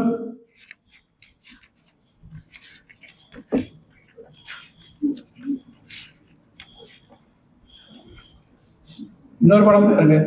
இப்படி மாவோ சிரித்தது இல்லையா? இது எங்கன்னு சொன்னால் தியமன் சதுக்கத்தில், சீனாவுடைய அந்த தியமன் சதுக்கம் பெரிய ஒரு சதுக்கம். அதுல கலாச்சார புரட்சி காலம் 66ஆம் ஆண்டு ஷன்புரை போய் அந்த தியமன் சதுக்கத்துல 15 லட்சத்துக்கு மேற்பட்ட செங்காவலர்கள் அணிவகுத்து போற ஒரு காட்சி. உலகம் பயந்து கொண்டிருந்த ஒரு காலம். சீனாவில் ஒரு வெளிநாட்டு காக்காவோட பறக்காது. அவ்வளவு கட்டுப்பாடு மிகுந்த நேரத்தில் கலாச்சார புரட்சி காலத்தில் மாவோவுக்கு பக்கத்தில் சண்முகதாசன் நிற்கிறார். சண்முகதாசன் அந்த அதில் பேசுறதுக்கும் அவருக்கு சந்தர்ப்பம் கொடுக்கப்பட்டது. இன்னொரு கட்டம், சண்முகதாசன் இறங்கி மாவோடு இருந்து பேசிட்டு வருகின்ற பொழுது கார் மட்டும் கொண்டு வந்து சண்முகதாசனை காரில் ஏற்றிட்டு கை கொடுத்துட்டு மாவோ போக அந்த கார் டிரைவர் சன்னில் கையை பிடிச்சி கொஞ்ச நேரம் என்னென்னா மாவு இப்படி ஒரு நாள் இறங்கி வந்து ஒருத்தருக்கும் காரில் ஏற்றி விட்டது கிடையாது. அந்த கையை தாங்க, மாவை அந்த கையை தாங்க என்ன அந்த கார் டிரைவர் பாராட்டினாங்கன்னு சொல்லி. அப்படி மிகப்பெரிய ஒரு ஆளுமையாக எங்களுக்கு விளங்கிய ஒரு மனிதன். அது சிலருக்கு அவரோடு இருந்தவர்கள் துரோகங்களை சந்தித்த மனிதன். அவரோடு இருந்தவர்கள் அவரோட இடத்துல சொல்லுவார், 71ஆம் ஆண்டுக்கு பிறகு 71ஆம் ஆண்டுக்கு முன்பு எவனும் எங்கள் மேடையில் நின்று புரட்சி செய்வோம் அடிப்படி என்றுதான் பேசுவார்கள். 71ஆம் ஆண்டு கிளர்ச்சியோட பழையனுக்கு இப்படி ஜாக்கிரதை போட்டதோட எல்லாரும் குப்புற போய் படுத்துட்டாங்க. ஒன்றுமில்லை. இவர் ஒரு வருஷம் மறியலில் இருந்து வந்து முதல் செய்த வேலை, இவருக்கு எதிரானவர்கள் ஜேவிபிக்காரர், ஆனால் இவர் வந்து செய்த வேலை அந்த இளைஞர்களை விடுதலை செய்ய வேண்டும் என்று மிகப்பெரிய ஒரு கூட்டத்தை கூட்டம் விடல. எல்லோரும் சொன்னால் சண்முகம் மீண்டும் சிறைக்கு போக போறார். அவர் அஞ்சவில்லை. விடுதலை செய்ய வேண்டும் அழைக்க விட்டு பெரிய ஒரு கூட்டத்தை கூட்டி காட்டினார். சர்வதேச ரீதியாக அவர்கள் நான் பிரான்ஸ், ஜெர்மனியிலும் பிரான்சிலும் ஹோலந்திலும் பல முற்போக்கான தோழரை சந்தித்த நேரத்தில் அவர்கள் கம்யூனிஸ்ட் என்றவுடன் இளம் என்றவர் சண்முகதாசனை கேட்டார்கள். சிரித்து போவோம் நாங்கள் அப்படி கேட்கின்ற பொழுது. அப்படி ஒரு மகத்தான தலைவன். சிலர் சொன்ன மாதிரி முன்பு கோபரேட் என் சண்முகதாசன் என்று சொன்னவர்கள் பிற்காலத்தில் சிலர் நாகலிங்கன் சண்முகதாசன் என்று பேசினார்கள். அதன் அர்த்தம் விளங்குதான், தமிழன் அவர் புரட்சி செய்ய மாட்டான் என்று இனவாதம் பேச வருகின்றவர்கள். அப்படி பல துரோகங்களை சந்தித்தார். அவருடைய இருந்தவர்கள் போய் எல்லாம் முதுகில் குத்தினார்கள். ஆனால் கடைசி மட்டும் எவ்வளவு வாழ்க்கையில் எவ்வளவு சந்தர்ப்பம் அவர் கோடி சொல்ல வாழலாம். அவர் கடைசி மட்டும் தன்னுடைய கொள்கையில் பிடிவாதமாக வலுவாத நேர்மையாக ஒரு மார்க்சிஸ்டாக ஒரு கம்யூனிஸ்டாக வாழ்ந்தார். அவருடைய நினைவுகள் வந்து நிலைத்திருக்கும். நன்றிகள். உரையாற்றிய பொழுது சொன்னார், சண்முகதாசனை பிடிப்பவர்கள் பிடிக்காதவர்கள் இருக்கிறார்கள் என்று. பத்திரிகை துறையில எனக்கு அப்படி ஒரு அனுபவம் உண்டு என்றால், சில பேருக்கு சண்முகதாசனை பிடிக்கிறது இல்லை, என்ன பிடிக்கிறது இல்லை. சண்முகதாசனை யாருன்னு தெரியாது, அடிமுடியும் தெரியாது, என்ன பிடிக்கல பிடிக்கிறது இல்லை. அவரு நான் இப்போ உதவி ஆசிரியராக படித்தா இருந்த பொழுது சண்முகதாசனுடைய 2வது நினைவு தினத்துக்கு இந்த கட்டுரைக்கு பொறுப்பான ஆசிரியரிடம் ஒரு கட்டுரையை கொடுத்தேன். நான் சொன்ன படத்தோட அது அடுத்த நாள் வர மட்டும் நான் நினைத்திருந்தேன். அடுத்த நாள் வரவில்லை, அவர் போடவில்லை. நான் அவரிடம் பேசாமல் உயர் அதிகாரியிடம் முறையிட்டேன், இப்படி அந்த கட்டுரையை போடவில்லை என்று சொல்லி. நான் கொடுத்த போடவில்லை, நான் அவரோட சண்டை பிடிக்கிறேன். அதுக்கு அந்த உயர் அதிகாரி எனக்கு சொன்னது என்றால், செத்து போன சண்முகதாசனுக்காக உயிரோடு இருக்கிற சண்டை பிடிக்கிறேன். இப்படியான பல கடந்து வந்தவர்கள் நாங்கள். அந்த ஆசிரியர் அவரை கூப்பிட்டு ஏன் கட்டுரை போடவில்லை என்று கேட்கவில்லை, என்னிடம் கேட்கிறார். செத்து போன சண்முகதாசனுக்காக உயிரோடு இருக்கிறவர்களே சண்டை பிடிக்கிறேன். இது ஒரு சுவாரஸ்யத்துக்காக சொன்னால் நீங்கள் அறிஞ்சோன்றதுக்காக. அடுத்து இந்த நூல் வெளியீடு இருக்கிறோம். அதற்கு முதல் அதை வெளியிட்டு வைக்கிறவர் நீண்ட காலத்தோடு இருப்பார். அவரோட செல் உரையாற்றுவார், 10 நிமிஷம் உரையாற்றுவார். அதற்கு பிறகு அவரை வெளியிட்டு வைப்பார். நீங்க இருந்து பேசுங்க.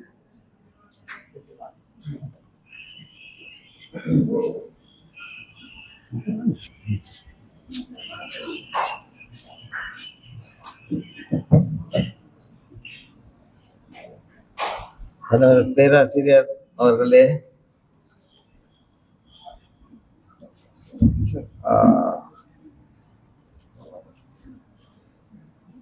இந்த விசேஷ பேச்சாளராக கலந்து கொண்டிருக்கும் சீரன் கதிராம் அவர்களுடைய மகன், அவர் பேர் தெரியல, அவர்களே அகிலன் அவர்களே, இந்த கூட்டத்தை நடத்துவதற்கு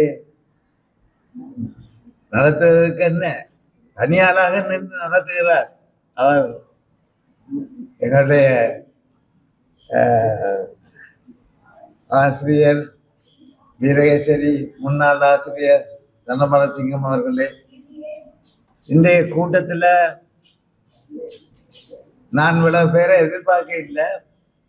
என்ன தோழர் சண்முகதாசன் இறந்து இப்ப 25-30 வருஷமாயிட்டு, 33 வருஷமாயிட்டு.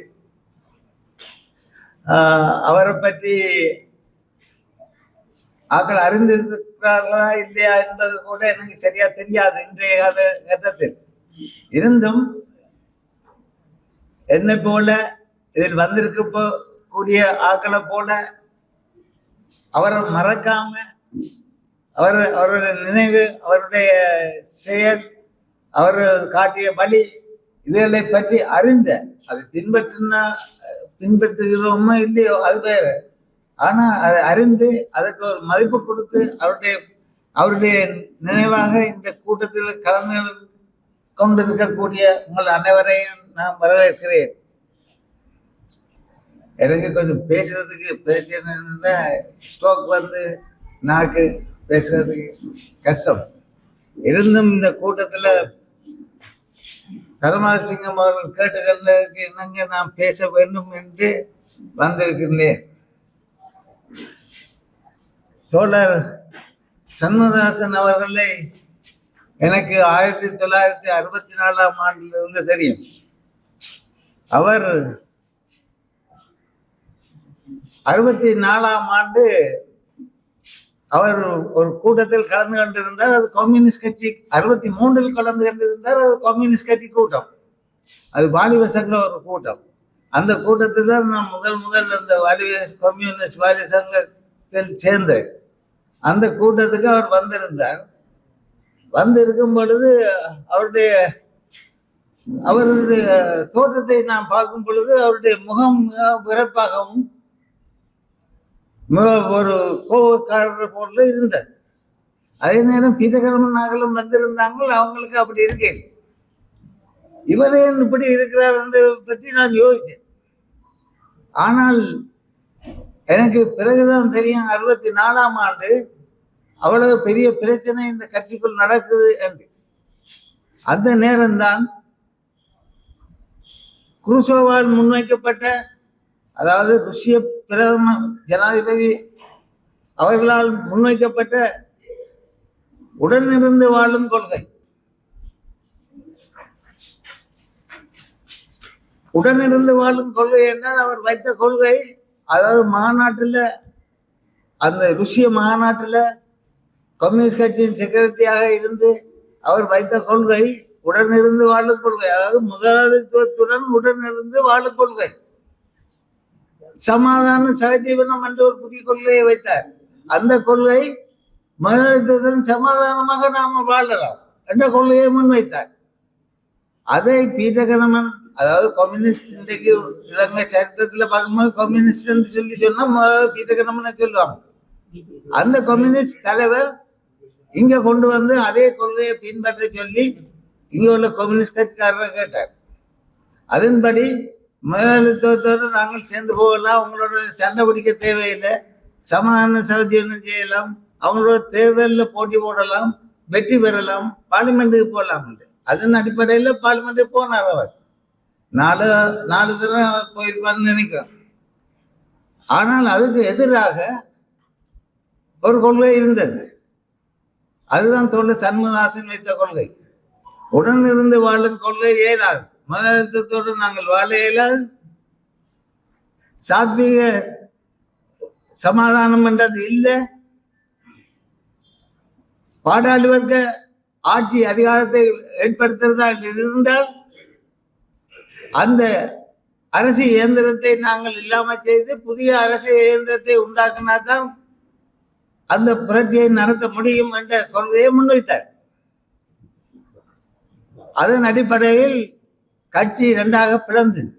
அதாவது ஒன்று போராட்டம் என்று சொல்றார் சண்முகதாசன், மற்றது விக்ரமசிங்கா பீட்டகரமனார்கள் சமாதானம் பாராளுமன்ற பாதை என்றதை முன்வைச்சாங்க. அப்ப இந்த இதுல கட்சி இரண்டாக பிரிஞ்சது. அந்த நேரம் பெரிய தலைவர்களாக இருந்த கம்யூனிஸ்ட் கட்சி தலைவர் வைத்திலிங்கம் இங்கே இருந்தார்கள். வைத்திலிங்கம் இருந்தார், மற்றது ஐஆர் அரியரட்னம், இந்த மாதிரியான ஆக்கள் அவங்க மொஸ்கோ பக்கம், அதாவது வீரகரமன் பக்கத்துக்கு போனாங்க. இங்கே இருந்த மற்ற தோழர்கள் தோழர் சண்முகதாசன் பக்கத்தில் வந்து 64ஆம் ஆண்டு கட்சி ரெண்டா போயிடுச்சு. ரெண்டு கட்சி, ரெண்டு கம்யூனிஸ்ட் கட்சி. ஒரு பக்கத்து கட்சி பாராளுமன்றம் சமாதானம் சஜீவனம், அமைதியாக இருக்கணும், ஓரளவு சோசலிசத்தை பேசிக்கொள்ளணும், மக்களுக்கு சில தொண்டுகளை செய்யலாம், இது அது காணும், அவ்வளவு காணும். அது உடனிருந்து வாழும் கொள்கை முதலாளித்துவத்தோட புரட்சியும் தேவையில்லை, வறட்சியும் தேவையில்லை, தாங்கள் அப்படி இருந்துட்டு அதுதான் கம்யூனிசம் என்று சொல்லி கொண்டிருந்தாங்க. ஆனால் இவர்கள் வைத்தது போராட்டம், ஆயுதம் தாக்கிய போராட்டம், புதிய ஒரு அரசு இயந்திரத்தை உண்டாக்கணும் என்ற கொள்கையை முன்வைத்தாங்க. வச்ச இடத்துல அவங்களுக்கு தெரியும் ரெண்டா இருந்தது, பெரிய சரித்திரம் அல்ல, ரெண்டா பிரிஞ்சா இந்த கொள்கையின் கீழே, சண்ட கொள்கையின் கீழே பல விஷயங்கள் நடைபெற்று. ஒன்று, அந்த கொள்கையின் கீழே இங்க உடனடியாக தமிழ் மக்கள் மத்தியில் பிரச்சனையை ஏற்பட்டது. என்ன? உயர் சாதி தாழ்ந்த சாதி. தாழ்ந்த சாதியாக கோயிலுக்கு போயிடாது, தேசிய கடையில் உண்டா இருக்க இல்லாது, கிணத்துல தண்ணி அள்ள இல்லாது, குறுக்கு கட்டு, நான் கூட கிராமத்தில் பார்த்தேன், குறுக்கு கட்டு கட்டிக்கிட்டு போகணும். இந்த மாதிரியான நிலைமையில தான் இங்கே இருந்தாங்க. 64 இல்லை, 65, 66 அந்த கணக்கில் இருந்தது. அதுதான் தோழர் சன் சொன்னார், நாங்கள் பாராளுமன்றவாதிகள் இல்லை, எங்களுக்கு இந்த உயர் சமூகத்தில் இருக்கக்கூடிய ஆக்கிற ஓட்டெல்லாம் எதிர்பார்க்க வேண்டிய அவசியம் இல்லை. எங்களுக்கு மக்கள்கிட்ட உரிமை, அவங்களுக்கு உரிமை கொடுக்கணும். எனவே திருவண்ணாமொழிப்பு வைத்தியன் இயக்கத்தை உருவாக்கி சுண்ணாத்துல இருந்து ஆர்ப்பாட்ட ஊர்வலத்தை செய்து நடந்த சட்டவிரோத ஊர்வலம், அதை அடிபடி போலீஸோட திரும்ப கலந்து எங்க முத்தவள்ளியில, யாழ்ப்பாணம் முத்தவள்ளியில கூட்டம் நடந்தது. அப்ப தோழர் சன் பேசினார். அந்த நேரம் ஆகலுக்கு அடிச்சு மண்டை உடைச்சி அப்படியே கணக்க பிரச்சனை நடந்த அந்த ஊர்வலம் வந்த நேரத்தில் அந்த நேரம் தான் சன் சொன்னார், இன்றைக்கு தாழ்த்தப்பட்ட மக்கள் சிந்துகின்ற ஒவ்வொரு சொட்டு கண்ணீரும் நாளைக்கு வெடிகுண்டுகளாக மாறும்னு சொல்லி சொன்னார். பிறகு 66 இருந்து 70ஆம் ஆண்டு வரைக்கும் யாழ்ப்பாணத்தில் பெரிய குழப்பம் நடைபெற்றது. அதுல பல குண்டுகள் வெடிச்சது, பல கிராமங்களில் குண்டுகள் வெடிச்சது, பல ஆட்கள் சுட்டுக் கொல்லப்பட்டாங்க. இறுதியாக மாவட்டப்புறம் திறந்து விடப்பட்டது, சங்கான திறந்து விடப்பட்டது, தேர்தல் கடைகள் எல்லாம் அச்சுவாடி தேர்தல் திறக்கப்பட்டது, நெல்லியடி தேர்தல் திறக்கப்பட்டது, கோவில் திறக்கப்பட்டது, மட்டுவேல் 12 அம்மன் கோவில் திறக்கப்பட்டது. இது அங்க கூட வெடிகுண்டு வெடிச்சது. அந்த மாதிரி நிலையில தான் தாழ்த்தப்பட்ட மக்களுக்கு அங்க குறைஞ்சபட்சம் அந்த கோவில்ல தண்ணி அல்றதுக்கும் தேர்தல் கடையில் தேர்தல் குடிக்கிறதுக்கும் உரிமை கிடைச்சு. இன்றைக்கும் அந்த அளவு தான் இருக்கு. இதுக்கு மேல பெருசாக திருநாம தாழ்த்தப்பட்டவரும் உயர்த்தப்பட்டவரும் இல்லை, வேற வித்தியாசம் வர இல்லை. அன்றைக்கு நடந்த 71 முறை நடந்த போராட்டத்தில் கிடைச்ச உரிமைகள் தான் இன்றைக்கும் இருக்கு. ஆனா ஒரே வேலை செய்தார், அதை செய்யும்போது ஒன்று கூறினார், எல்லா ஆக்களும் எல்லா கட்சிக்காரரும் சொன்னாங்க இது வெள்ளாளரையும் மற்ற ஆக்களையும் பிரிக்கிறதுக்கு உள்ள போராட்டம் என்று. சன் சொன்னார் இது சேர்க்கறதுக்கு உள்ள போராட்டம் என்று. அதன் அடிப்படையில் அந்த நேரம் சேர்க்க வேண்டும் என்ற, அதாவது திருநாம வைப்பு போராட்டத்தை ஆதரித்த அத்தனை மக்களும், அத்தனை உயர் சாதி மக்களும் அவர்கள் ஒன்று சேர்ந்தார்கள். அந்த விதமாக ஒரு போராட்டத்தை நடத்துறதுக்கு தலைமை கொடுத்த தோழர் சன். அந்த அந்த அவர்கள் சாதிச்ச உண்டு, இந்த விஷயத்தை அவர் சாதிச்சார். இதை வேற ஒருத்தரும் சாதிக்க இல்லைங்க, எந்த அரசியல் கட்சிக்காரரும் சாதிக்க இல்லை. அதே நேரத்தில் ஆயுதந்தாங்கிய போராட்டம் பற்றி பேசினார். அவரோட பேச்சில் விஜய் வீராமும் அவரோட கட்சியெல்லாம் இருந்தாங்க. அவரோட கட்சியினுடைய காரிய ரீதியா இருந்த வாலிப இயக்கத்தினுடைய காரிய ரீதியா இருந்தவன் விஜய் வீரா. அவன் கூடுதலாக சிங்கள வாலிபர்களுடைய செல்வாக்கு பெறணுன்றதுக்காக அவன் கொஞ்சம் வகுப்பார்த்து பேசி அவன் கட்சியை உடைச்சி வேறையா போய் ஜேவிபியா உண்டாக்குனான். அவசரப்பட்டு புரட்சியை நடத்தினான். 71 எல்லாம் அடிபட்டது, எல்லாரும் ஜெயிலுக்கு போனாங்க. சண்முகாசனும் ஜெயிலுக்கு போனார். அவரோட கட்சியிலிருந்து முக்கியமான தலைவர்கள் எல்லாம் ஜெயிலுக்கு போனாங்க. தொண்டர்கள் எல்லாம் தேடப்பட்டாங்க. இது 71ஆம் ஆண்டு நடந்த பிரச்சனை. சரி வெளியில வந்தா திரும்ப அவங்கள பிடிச்சி வச்சுக்கிற ஜேவிபிக்காரன் விடுதலை செய்யணும், அது இதுன்னு சொல்லி எழுதினார், கூட்டம் பேசினார், அதெல்லாம் நடந்து. அந்த மாதிரி அவர் ஒரு ஒரு புரட்சிக்காக மக்களுக்காக செயல்பட்ட ஒரு மனிதன். அது மட்டுமல்ல, அவருடைய சிந்தனை ஆளுமை அது இதோடு மட்டுமல்ல. அவர் யோசித்தார், இந்த 3 கொள்கைன்னு சொல்லி கொண்டு வந்தாங்க சீனால இருந்து. அந்த கொள்கையை அவர் கடுமையாக எதிர்த்தார். அது பிள்ளைன்னு சொன்னார். இன்றைக்கு என்ன அதுல அர்த்தம்? அமெரிக்க ஏகாதிபத்தியத்துக்கு எதிராக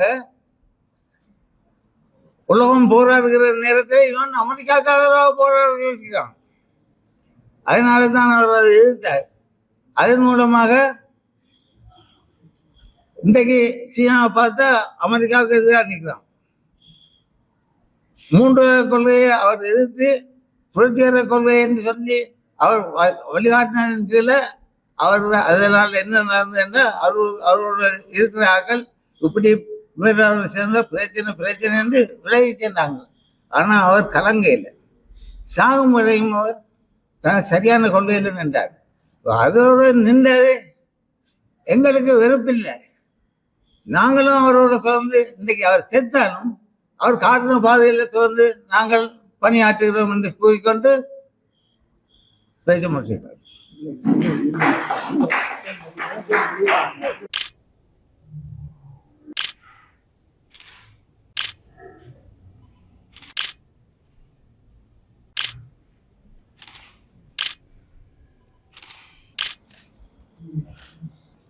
அவர் யாழ்ப்பாண பல்கலைக்கழகத்திலேயே சமூகவியல் துறையிலே சிரேஷ்ட விரிவுரையாளராக இருக்கின்றார். அவருடைய பிஹெச்டி, அதாவது கலாநிதி பட்ட ஆய்வு the failure of Posco reconstruction in Jaffna, Sri Lanka. அதாவது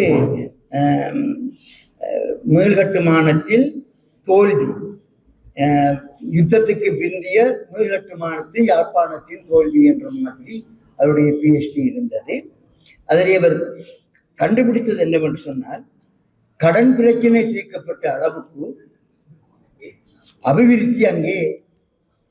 அபிவிருத்தி கட்டுமானங்கள் ஒன்றும் ஏற்படுத்தப்படவில்லை என்பதை அவர் அவருடைய நூலிலே ஆராய்ந்திருக்கின்றார். சிட்டி யூனிவர்சிட்டி ஆஃப் நியூயார்க்கிலே அவருடைய பட்டத்தை அவர் பெற்றிருக்கின்றார். நம்பிக்கை தரக்கூடிய இளம் ஆய்வாளர் அவர். இப்போது தன்னுடைய உரையாற்றுவார். முக்கியமான உரை இந்த கொந்தளிப்பான உலக சூழ்நிலையிலே இலங்கையின் நிலை. உலகே கொந்தளித்துக் கொண்டிருக்கின்றது. மாவோ தன்னுடைய காலத்தில் சொல்லித்தார், மாசேது கொந்தளிக்கின்ற காலத்தில் வாழ்கின்றோம் என்று.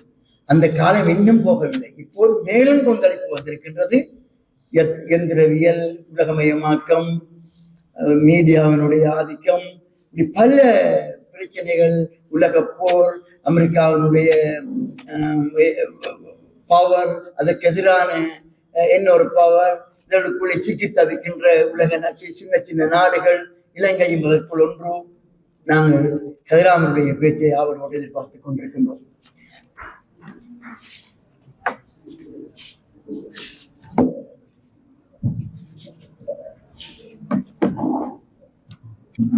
மாலை வணக்கம்.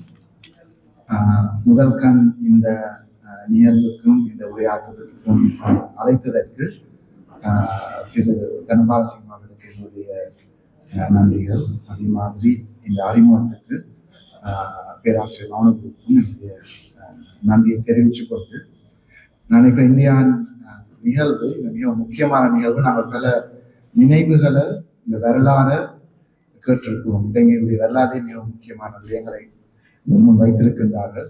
அந்த விதத்தில் இந்த நிகழ்வில் என்னுடைய கருத்துக்களை வைப்பது அது ஒரு பெருமதியாக இருக்கும், எனக்கு ஒரு சவாலாகத்தான் இருக்கின்றது. எனினும் என்னுடைய ஆய்வுகள், என்னுடைய எழுத்துக்கள் கூடுதலாக சமகால அரசியல் பொருளாதாரம் சம்பந்தமான விதத்தில் தான் இந்த தலைப்பு எனக்கு கொடுக்கப்பட்டுள்ளது. தற்போது சமகாலத்து உலக கட்டமைப்பை எடுத்து பார்க்கும் பொழுது இங்கு வந்திருக்கும் இந்த பெரும் நெருக்கடி, நான் இதை இந்த 2020ஆம் ஆண்டுகளில் உருவாகி கொண்டிருக்கும் இந்த சர்வதேச கட்டமைப்பு வந்து கொண்டிருக்கும் மாற்றங்களை 1930ஆம் ஆண்டுகளில் வந்த மாதிரியான ஒரு பெரும் நெருக்கடியாகத்தான் பார்க்கின்றேன். அதை விளங்குவதற்கு என்னுடைய உரையில் நான் முதல் ஒரு வரலாற்று ரீதியான பார்வையூடாகத்தான், அதுவும் முதலாளித்துவத்துடைய சர்வதேச அரசியல் பொருளாதார ஒரு பார்வையூடாகத்தான் தற்போதைய நிலைமையை விளக்க முயற்சிக்கப் போகின்றேன். இந்த தலைப்பு, இந்த நிகழ்வு மிகவும் பொருத்ததானது என்று நினைக்கின்றேன். என்றால் இவ்வாறான நெருக்கடி சம்பந்தமான கோட்பாடு என்பது மார்க்சிஸ்டர் மத்தியில் தான் இந்த கோட்பாடு இருக்கிறது. தியரி ஆஃப் கிரைசிஸ் என்று சொல்லும் பொழுது வேறு பார்வையிலிருந்து வருவது குறைவு. கூடுதலாக மார்க்சிஸ்டர் மத்தியில் தான் முதலாளித்துவம் எப்பவும் ஒரு நெருக்கடியை நோக்கி போகின்றது என்ற ஒரு விடயம் அவர்களுடைய கோட்பாடுகளில் இருந்தால் வந்திருக்கின்றது. அதுக்கு மேலாக மார்க்சிஸ்டர்கள் தான் இந்த நெருக்கடி மத்தியில் சரி நாங்கள் அடுத்த கட்டம் என்ன செய்யலாம் என்ற விடயத்தையும் அதை செயற்பாடாக எவ்வாறு கையாளலாம் என்ற விடயங்களையும் முன்வைத்தார்கள். அந்த விதத்தில் நான் நினைக்கிறேன் இந்த சண்முகதாசனுடைய இந்த நினைவு தினத்தில் இவ்வாறான ஒரு விடயத்தை ஆராய்வது மிகவும் பொருத்தமானது. கோட்பாட்டு ரீதியாக இந்த வரலாற்றை விளங்குவதற்கு இத்தாலிய நாட்டை சேர்ந்த இன்னும் ஒரு கம்யூனிஸ்ட் தலைவராக இருந்த மிக முக்கியமான கோட்பாட்டாளர் அன்டோனியோ கிராம்சியுடைய கோட்பாட்டை நான் இங்கு பயன்படுத்தி தான் அந்த வரலாற்றை அறிய போகின்றேன். அதாவது கிராம்சியும் 1920ஆம் ஆண்டுகளில் இத்தாலியுடைய ஒரு கம்யூனிஸ்ட் இயக்கத்துடைய தலைவராக இருந்தார். அவர் 1927ஆம் ஆண்டிலிருந்து 1936ஆம் ஆண்டு காலப்பகுதியில் முசோலினியுடைய சிறையில் அடைக்கப்பட்டு சிறையில் இருந்த பொழுது தான் அவருடைய முக்கியமான எழுத்துக்கள் இருந்தது. 40க்கு மேற்கான நோட் புக்ஸில் அவர் பதிவு செய்த அந்த விடயங்கள் அவர் சிறையில் இருந்து வெளிவந்த ஒரு நேரத்தில் இறந்து விட்டார் 1936ஆம் ஆண்டு. அந்த பதிவுகள் அது வெளி உலகத்துக்கே 1970ஆம் ஆண்டுகள் இந்த ஆங்கிலத்தில் மொழிபெயர்த்து வெளிவந்தது 1970ஆம் ஆண்டு 80ஆம் ஆண்டு காலப்பகுதியில் தான். அப்ப நினைக்கிறேன் சண்முகதாசன் போன்றோர் அதை வாசிப்பதற்கான வாய்ப்பு இருந்திருக்காது. ஆனால் அவருடைய கோட்பாடு மிகவும் முக்கியமானதாக இருப்பதற்கான காரணம் எவ்வாறு எங்களுடைய உலக கட்டமைப்பு உருவாக்கப்பட்டிருக்கின்றது. அவர் முன்வைத்த ஒரு மிக முக்கியமான எண்ணக்கரு ஹெஜமனி அல்லது மேலாதிக்கம் என்று சொல்லுவோம். அவருடைய கோட்பாட்டையும் அவருக்கு பின் வந்த இன்னும் ஒரு முக்கியமான இத்தாலிய அரசியல் பொருளாதார அறிஞர் ஜோவானி அரிகி அவர் கூடுதலாக இந்த உலக கட்டமைப்பை பற்றி உலகத்தில் எவ்வாறு மேலாதிக்கம் இருக்கின்றது போன்ற விடயங்களை ஆராய்ந்திருந்தார். இந்த 2 அறிஞர்களுடைய ஆய்வுகளையும் வைத்துத்தான் தற்போது இருக்கிற இந்த சர்வதேச கொந்தளிப்பு என்று சொல்லலாம் அல்லது உலக கட்டமைப்பில் வந்திருக்கிற நெருக்கடி என்று சொல்லலாம் அதை நான் ஆராய விரும்புகின்றேன். நாங்கள் வரலாற்று ரீதியா பார்க்கும் பொழுது வரலாற்று அறிஞர்கள் கூறுவார்கள் பீரியடைசேஷன், அதாவது அதை எவ்வாறு கட்டம் கட்டமா நாங்கள் விளங்கிக் கொள்ளலாம் அல்லது அதை ஒரு லாங் டியூரே அனாலிசிஸ் என்று சொல்லுவோம். நீண்ட கால பகுப்பாய்வு. ஒரு வருடத்தில் 2 வருடத்தில் நாங்கள் அந்த மாற்றங்களை காண முடியாது. வரலாறை ஒரு பல தசாப்தங்களாக நீடிச்சு பார்க்கும் பொழுதுதான் எங்களுக்கு ஒரு விளக்கம் வரும். அப்ப நாங்கள் இந்த முதலாளித்துவத்துடைய உருவாக்கம் உலக கட்டமைப்புடைய உருவாக்கம் என்று பார்க்கும் பொழுது ஜியோவானி அரிகியும் ஒரு மார்க்சிச அறிஞர், அவருடைய பல முக்கியமான புத்தகங்கள் இருக்கின்றது. The Geometry of Imperialism என்ற ஒரு புத்தகம். அதுக்கு பிறகு ஒரு மிக முக்கியமான புத்தகம் The Long 20th Century 20ஆம் நூற்றாண்டுடைய வரலாறு. இறுதியா மிக முக்கியமான புத்தகம் அடம் ஸ்மித்தின் பெய்ஜிங், சீனாவில் வந்திருக்கிற அண்மை காலத்தில் வந்த மாற்றங்கள் பற்றியெல்லாம் எவ்வாறு அந்த உலக கட்டமைப்பில் சீனாவுடைய பங்கு போன்ற விடயங்களும் அங்கு பதிவு செய்திருந்தார். ஆனால் அவருடைய பார்வையில் இந்த உலகத்தில் முதலாளித்துவத்துடைய வளர்ச்சி நிதி மூலதனம் குவிக்கிறதுடன் தான் ஒவ்வொரு கட்டமா மாறிக்கொண்டு வருகின்றது.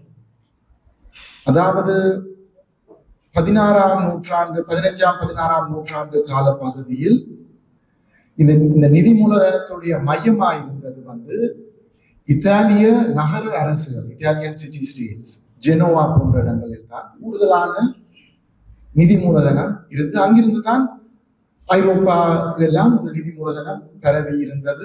அங்குதான் முதலாளித்துவத்துடைய மையமா இருந்தது. சில சிறிய நகர அரசுகள் அங்கிருந்து அவர் சொல்ற அடுத்ததாக பெருமளவு இந்த மையமா மாறியது வந்து ஒலாந்தா. உங்களுக்கு தெரியும், இலங்கைக்கு கூட ஒரு காலனித்துவ ஆட்சிக்கு வந்த ஒலாந்தா. அவர்கள் வந்து கடல் பரப்பை கட்டுப்படுத்துவதன் ஊடாக அவர்களுடைய அந்த டச் எம்பையர் பரவி இருந்தது. அங்கிருந்து அடுத்த கட்டமாக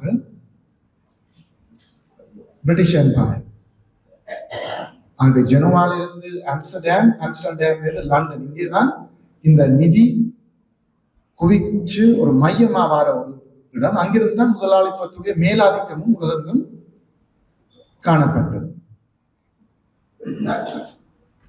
ஆனால் இந்த பிரித்தானிய ஏகாதிபத்தியம் கூட அங்கு ஒரு காலகட்டத்தில் ஒரு மாற்றம் வருது. அங்கிருந்து தான் லண்டன்ல இருந்து நியூயார்க்கை நோக்கி, அமெரிக்காவை நோக்கி உலகத்துடைய இந்த நிதி மூலதனத்துடைய மையம் 1930ஆம் ஆண்டு 40ஆம் ஆண்டுகளில் மாறுறதை காணுவோம். ஆகவே இந்த லாங் டியூரே அனாலிசிஸ், இந்த நீண்ட வரலாறு பகுப்பாய்வின்படி எவ்வாறு முதலாளித்துவத்துடைய மையம் காலத்துக்கு காலம் மாறிக்கொண்டு வருவதை நாங்கள் காணக்கூடியதாக இருக்கின்றது. அந்த முதலாளித்துவ அல்லது மூலதனத்துடைய மையமும் அந்தந்த நாடுகளுடைய இராணுவ ரீதியான பலமும் தான் இந்த உலக கட்டமைப்பை தீர்மானிக்கிறதாக அரிகி கூறுகின்றார்.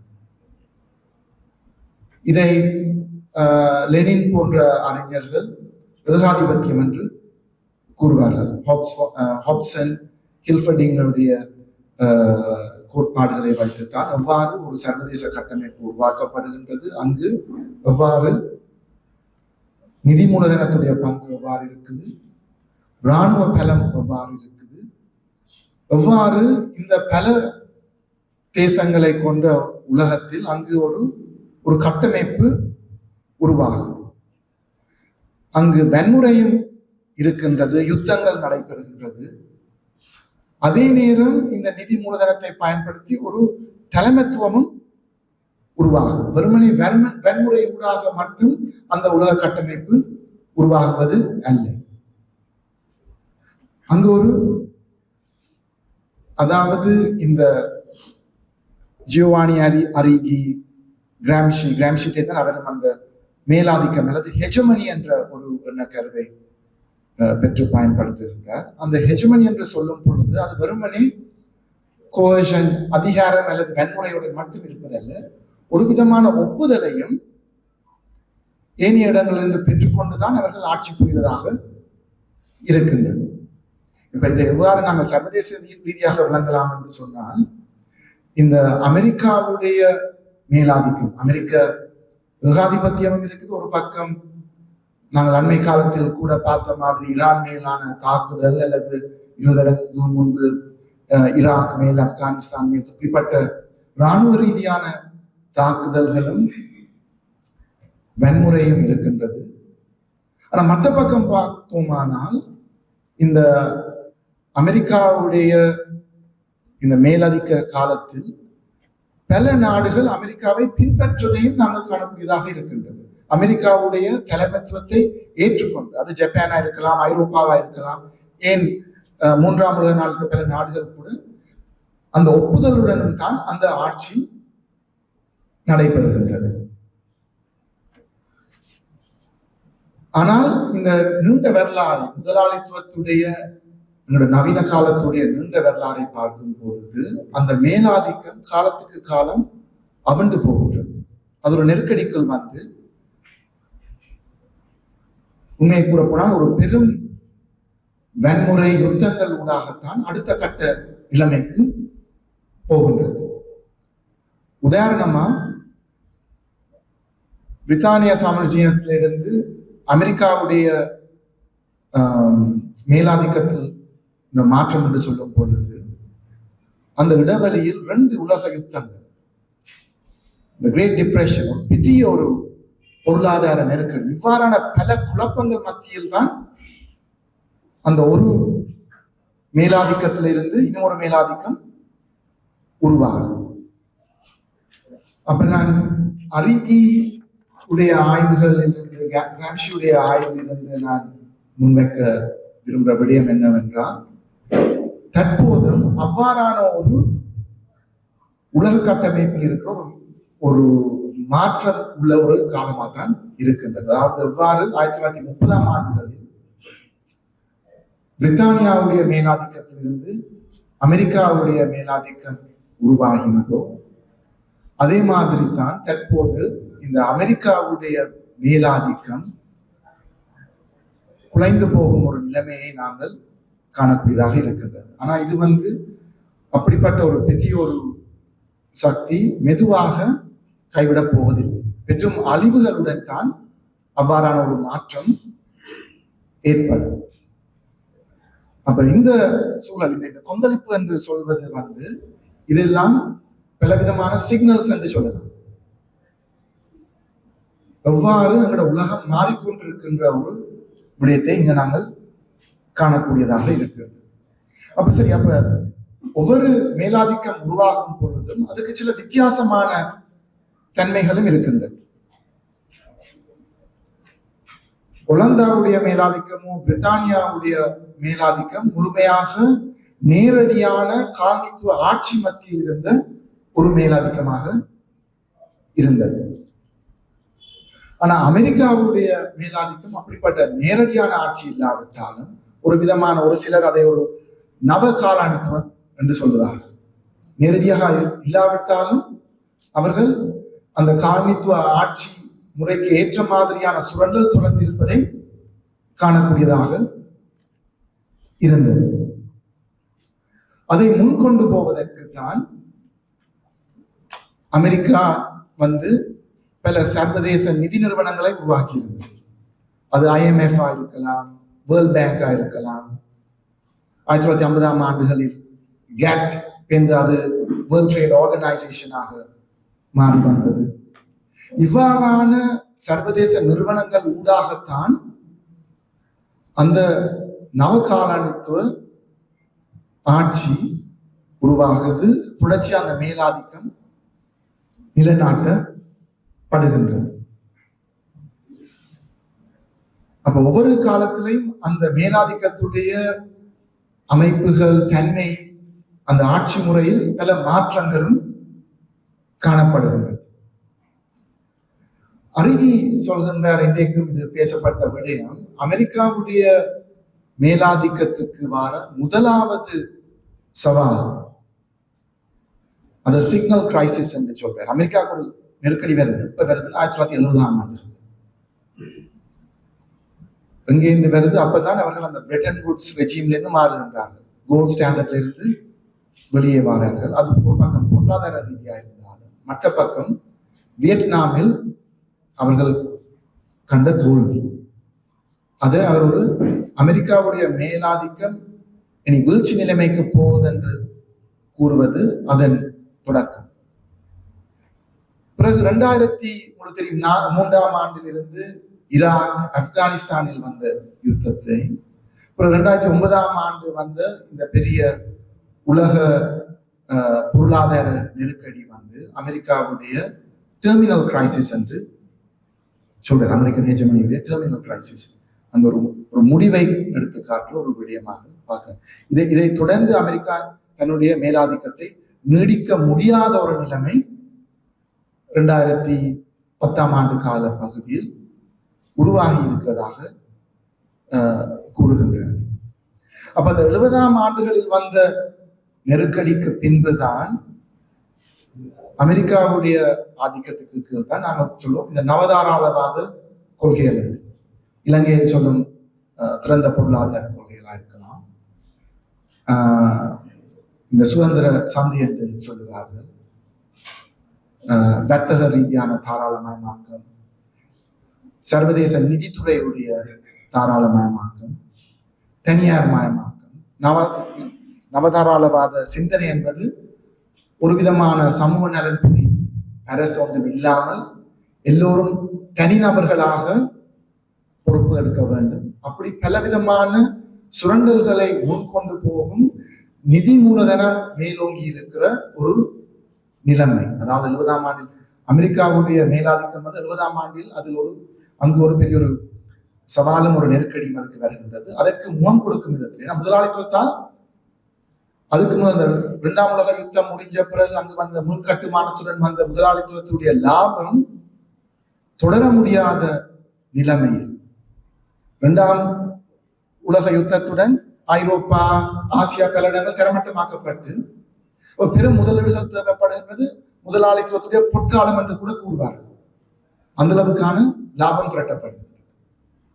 ஐரோப்பா, ஜப்பான் போன்ற நாடுகளில் இந்த வாகனங்களுக்கான கைத்தொழில் சாலைகள் உருவாக்கப்பட்டு பெரும் உற்பத்தி நடக்கின்றது.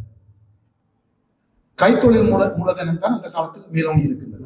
அது 1970ஆம் ஆண்டுகளில் அந்த உற்பத்தி அதிகரித்து லாபம் பெற முடியாத நிலைமையில் தான் 70ஆம் ஆண்டில் நடக்கிற இலங்கையில் எல்லாருக்கும் தெரியும் 70ஆம் ஆண்டுகளில் வந்த நெருக்கடி பற்றி.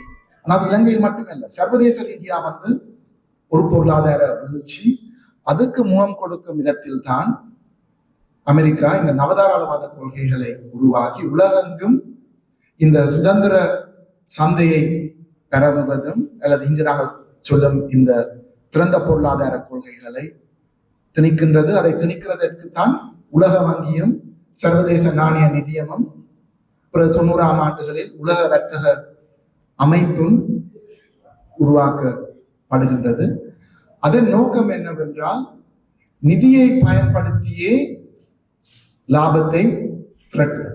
உற்பத்தியூடாக மட்டும் லாபத்தை திரட்டுவதல்ல, உற்பத்தியில் வர சுரண்டலன் ஊடாக மட்டும் லாபத்தை திரட்டுவதல்ல, நிதியை பயன்படுத்தியே லாபத்தை திரட்டுவது.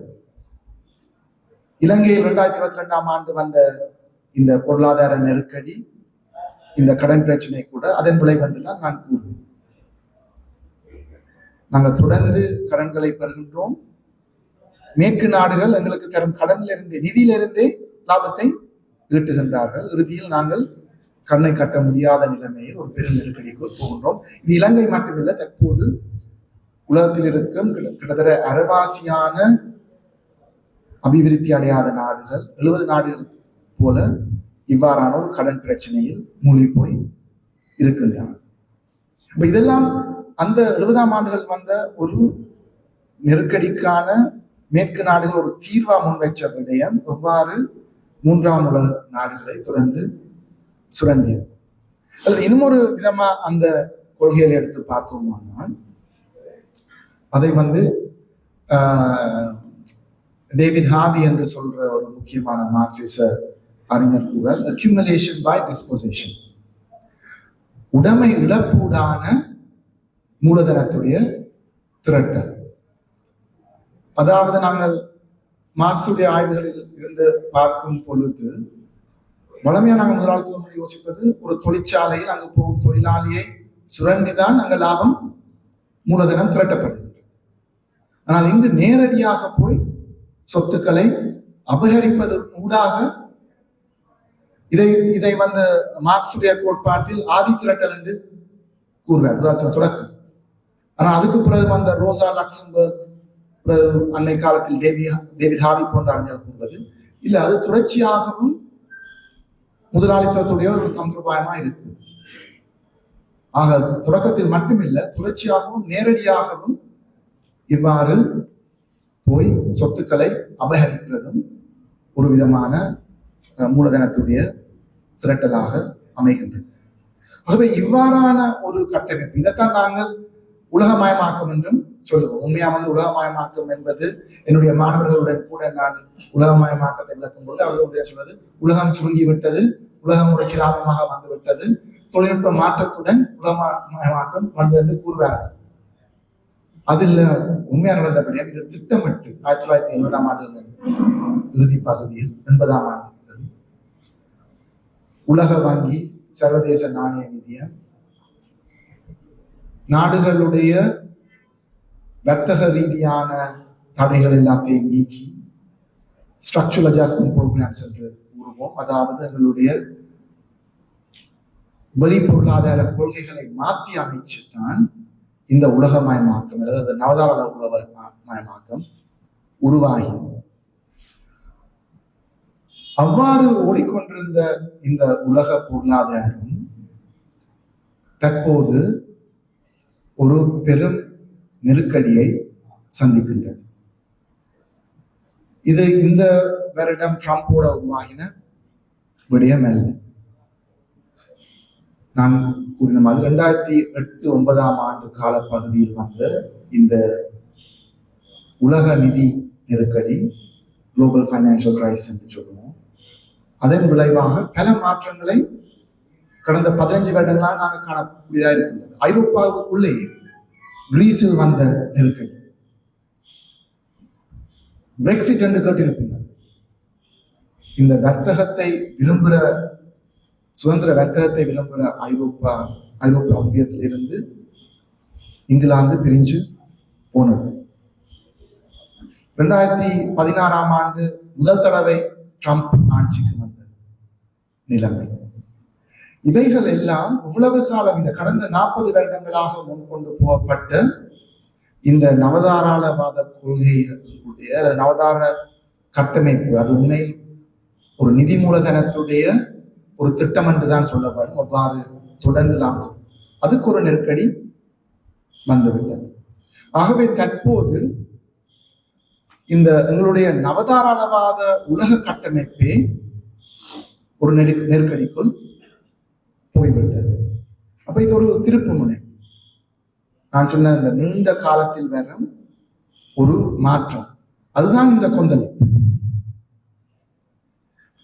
இந்த உலக வர்த்தக அமைப்பை உருவாக்கின அமெரிக்காவுடைய ஜனாதிபதி ட்ரம்பே இலங்கை மேல் 44%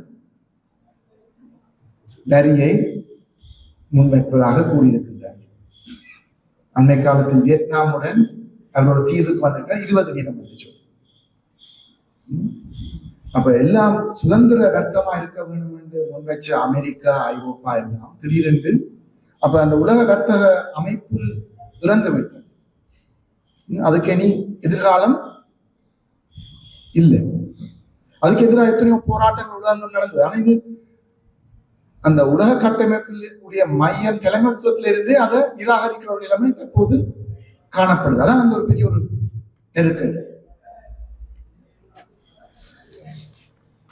அப்ப இந்த கொந்தளிப்புடைய தன்மைகள் என்று நாங்கள் எடுத்து பார்க்கும்போது அதுக்கான காரணங்கள் ஏன்னா இந்த நவதாராளவாத கொள்கைகளுடன் பெரும் ஏற்றத்தாழ்வு உருவாகும் நாடுகளுக்கு மத்தியில். ஆனால் மேற்கு நாடுகளுக்குள் கூட, அமெரிக்காவுக்குள், இலங்கைக்குள் நாங்கள் புள்ளி விவரங்கள் எடுத்து பார்த்தோம்னா எல்லா நாடுகளுக்குள்ளும் செல்வந்தர்களுக்கும் வறுமைக்கும் இடையிலான பெரும் ஏற்றத்தாழ்வு. அதை தக்க வைக்க முடியாத நிலைமையில் தான் மேற்கு நாடுகளுக்குள்ளும் அமெரிக்காவுக்குள் கூட அங்கிருந்த இந்த நிதி மூலதன அல்லது நவதாராளவாத தலைமைத்துவங்களுக்கு, தாராளவாத தலைமைத்துவங்களுக்கு எதிரான ஒரு எதிர்ப்பு வருகின்றது. இனங்களுக்கு இடையிலே பெரும் பிளவுகள் அங்கு ஏற்படுகின்றது. அங்கு வேறு நாடுகளில் இருந்து வரும் மக்களுக்கு எதிரான ஒரு நிலைமை அமெரிக்காவில் மட்டுமல்ல, ஐரோப்பா முழுவதும் வலதுசாரி கட்சிகள் மேலோங்கி அந்த ஒரு எதிர்ப்பு தன்மை உருவாகிறதை நாங்கள் காணக்கூடியதாக இருக்கின்றது. இவ்வாறான ஒரு இனவரி அல்லது ஒரு பாசிச தன்மை கூட நம்ம பல நாடுகளில் காணக்கூடியதாக இருக்கின்றது. ஏன்னா இவ்வாறான ஒரு உலக கட்டமைப்பு நெருக்கடிக்குள் போகும் பொழுது வித்தியாசமான சக்திகள் மேலோங்கி வர்றதை நாங்கள் காண்கிறோம். 1930 ஆண்டுகளிலும் நடந்தது. அங்கு ஒரு பெரிய ஒரு பொருளாதார நெருக்கடி இருந்தது, உலக கட்டமைப்பு மாறிக்கொண்டிருந்தது. அந்த காலப்பகுதியில் தான் இத்தாலியில், ஜெர்மனியில், ஜப்பானில் பாசிசம் மேலோங்கியதையும் நாங்கள் காணக்கூடியதாக இருந்தது. ஆனா இதை நாங்கள் எவ்வாறு நேரடியாக விளங்கலாம் என்று சொன்னால், முக்கியமாக தற்போது பலஸ்தீனில் காசாவில் நடக்கிற இந்த இனப்படுகொலையை பார்க்கும் பொழுது, இவ்வளவு காலமும் உலகெங்கும் மனித உரிமை பற்றி பிரச்சாரம் செய்த மேற்கு நாடுகள் காசாவில் நடக்கிற விடயங்களுக்கு கண்மூடித்தனமாக இருக்கின்றார்கள். கண்மூடித்தனமாக மட்டுமில்லை, அதற்கான முழு ஆதரவும் இஸ்ரேலுக்கு கொடுக்கிறதை நாங்கள் காணக்கூடியதாக இருக்கு. ஈரானும் அமெரிக்காவும் ராஜதந்திர பேச்சுவார்த்தையில் இருக்கிற அவர்களுடைய இந்த நியூக்ளியர் விடயத்தை எவ்வாறு கையாளும், அது மத்தியில் ஈரான் தாக்கப்படுகிறது.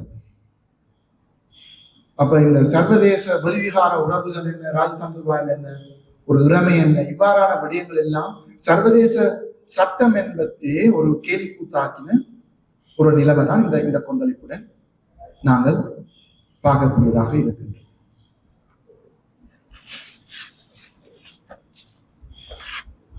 அப்ப இவ்வாறான ஒரு நிலைமையை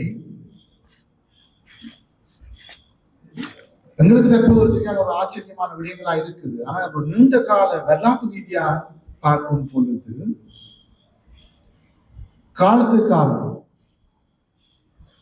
80 வருஷத்துக்கு ஒருக்கா 100 வருடத்துக்கு ஒருக்கா நாங்கள் இப்படிப்பட்ட மாற்றங்களை பார்க்கின்றோம். அவ்வாறான ஒரு காலத்தில் தான் நாங்கள் தற்போது இருக்கின்றோம். சில காலங்களில் ஒரு ஸ்திரமான தன்மை தெரிகின்றது. ஆனால் அந்த ஸ்திரமான தன்மை எவ்வாறு இருக்குது என்பதை கிராம்ஷி சொல்றார். நாங்கள் அதை பகுப்பாய்வு செய்யறதுக்கு, இந்த உலக கட்டமைப்பை பகுப்பாய்வு செய்வதற்கு 4 மட்டங்களில் பார்க்க வேண்டும். ஒன்று, எவ்வாறான சர்வதேச உறவுகள் இருக்கின்றது. இந்த நான் சொன்ன இந்த மேலாதிக்க சக்தி, அது இந்த இங்கிலாந்தா இருக்கலாம், இப்ப அமெரிக்காவா இருக்கலாம், அதற்கும் இந்த சிறு அரசுகள் நாடுகளுக்கும் இருக்கிற உறவு, அது வெறுமனே வன்முறை அடிப்படையில் இருக்குதா, ஏதாவது விதத்தில் அவர்கள் அந்த தலைமைத்துவத்தை ஏற்றுக்கொண்டு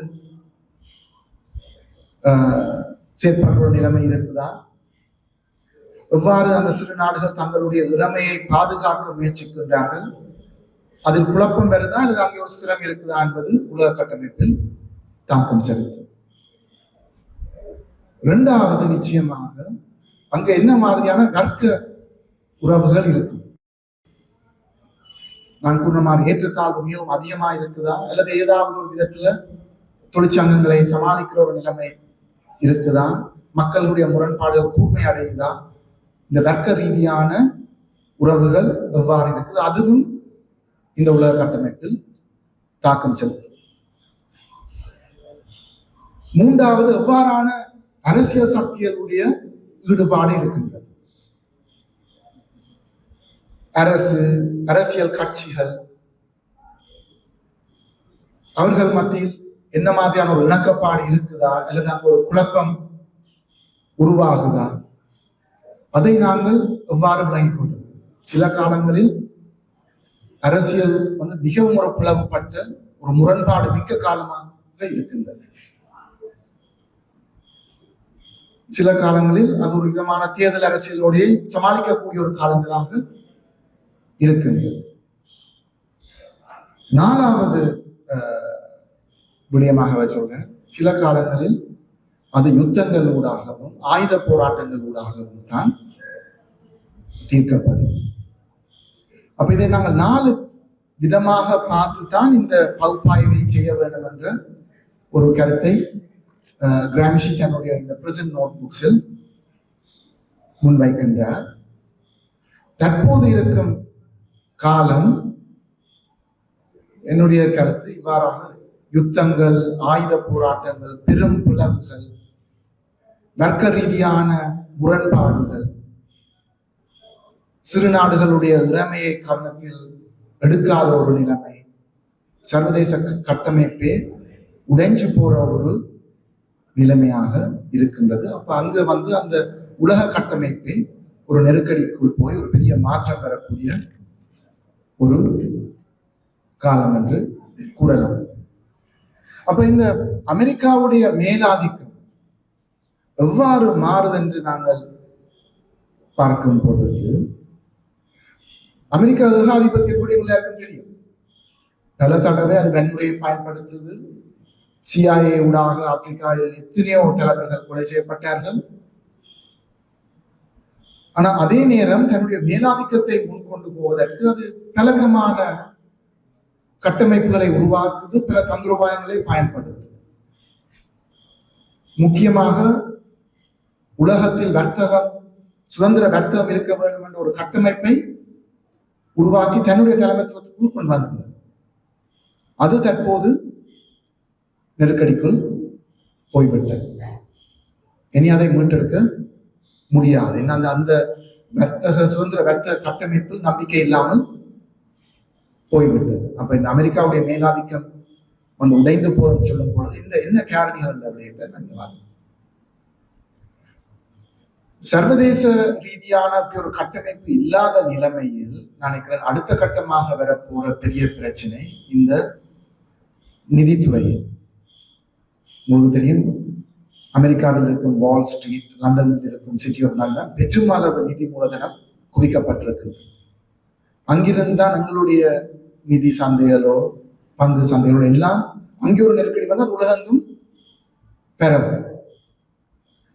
அதுவும் ஒரு உலக கட்டமைப்பு இருக்கும் பொழுதுதான் அந்த கட்டமைப்பு இயங்கலாம்.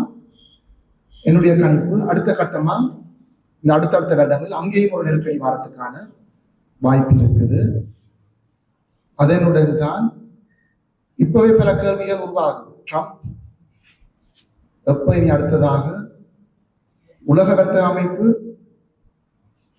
மூடப்பட்டுள்ளது, அடுத்ததாக உலக வங்கியும் IMF கூட தங்களுடைய உடனடியான சுயநலத்துக்காக அதை கூட கைவிடுற நிலைமை வரும். அமெரிக்காவுடைய பின்னணி இல்லாமல் அந்த அமைப்புகள் இயங்க முடியாது.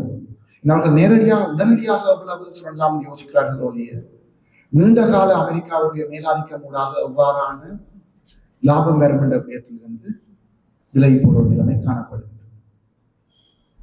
உலக கட்டமைப்பு உடைந்து போமானால் தற்போது உங்களுக்கு தெரியும், உலகத்துடைய 60% எல்லா விதமான கொடுக்கல் வாங்கலும் அமெரிக்கன் டாலரில் தான் இருக்கின்றது. இந்த அமெரிக்கன் டாலருடைய ஆதிக்கம் அமெரிக்காவுக்கு ஒரு பெரும் பலனாக இருக்கு.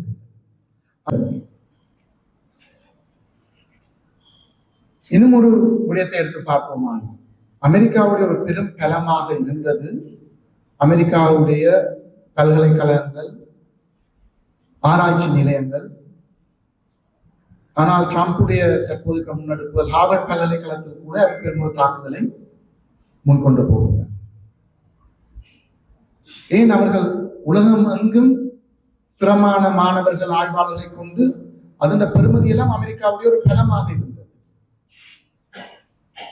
ஆய்வுகளும் அபிவிருத்தி அதுலேயும் ஒரு வீழ்ச்சி வாரதை நாங்கள் காட்டியிருக்கோம். அதுவும் அமெரிக்காவுக்கு ஒரு பின்னடைவாக வரும். அமெரிக்கா ஒரு மேல் ஒரு மாயாவை உருவாக்கி இருந்தது. இந்த மனித உரிமை, சர்வதேச சட்டங்கள் ஊடாக பிரச்சனைகளை தீர்க்கலாம். இலங்கையில் கூட அது சிறுபான்மை மக்கள் குறிப்பாக இன்னும் ஜெனீவாக்கு போனா விடுதலை கிடைக்கும் என்ற ஒரு நம்பிக்கை. அமெரிக்காவுக்கு பின்னணியுடன் ஒரு மனித உரிமை பிரகடனம் வருமா இருந்தால் அது இன்னும் விடுதலையை கொண்டு வரும். அந்த மாயம் இப்ப அந்த முகமூடி கலந்து விட்டது. காசாவில் நடக்கிற விடயங்களை பார்க்கும்போது அமெரிக்காவே அதிலிருந்து விலகியும் விட்டது.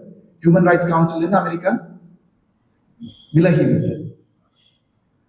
அப்ப மிக பலமான ஏகாதிபத்திய சக்தி அங்கு இல்லாமல் அங்க இருக்கிற தீர்மானம் ஒன்றுக்கும் ஒரு விதமான வெல்வும் இருக்காது.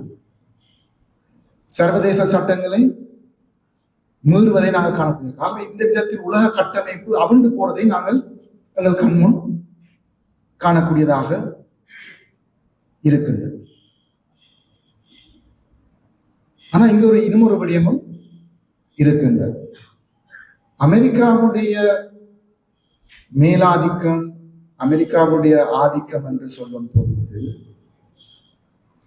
அமெரிக்காவுடைய டிபார்ட்மெண்ட் ஆஃப் டிஃபென்ஸ், அதனுடைய பாதுகாப்பு அமைச்சு நினைக்கிறேன் கிட்டத்தட்ட உலகெங்கும் வேற நாடுகளில் 140 சொச்சம் அமெரிக்கன் பேசஸ் இருக்கு, ராணுவ தளங்கள் வேற நாடுகள், அமெரிக்காவுக்கு வெளியாகும்.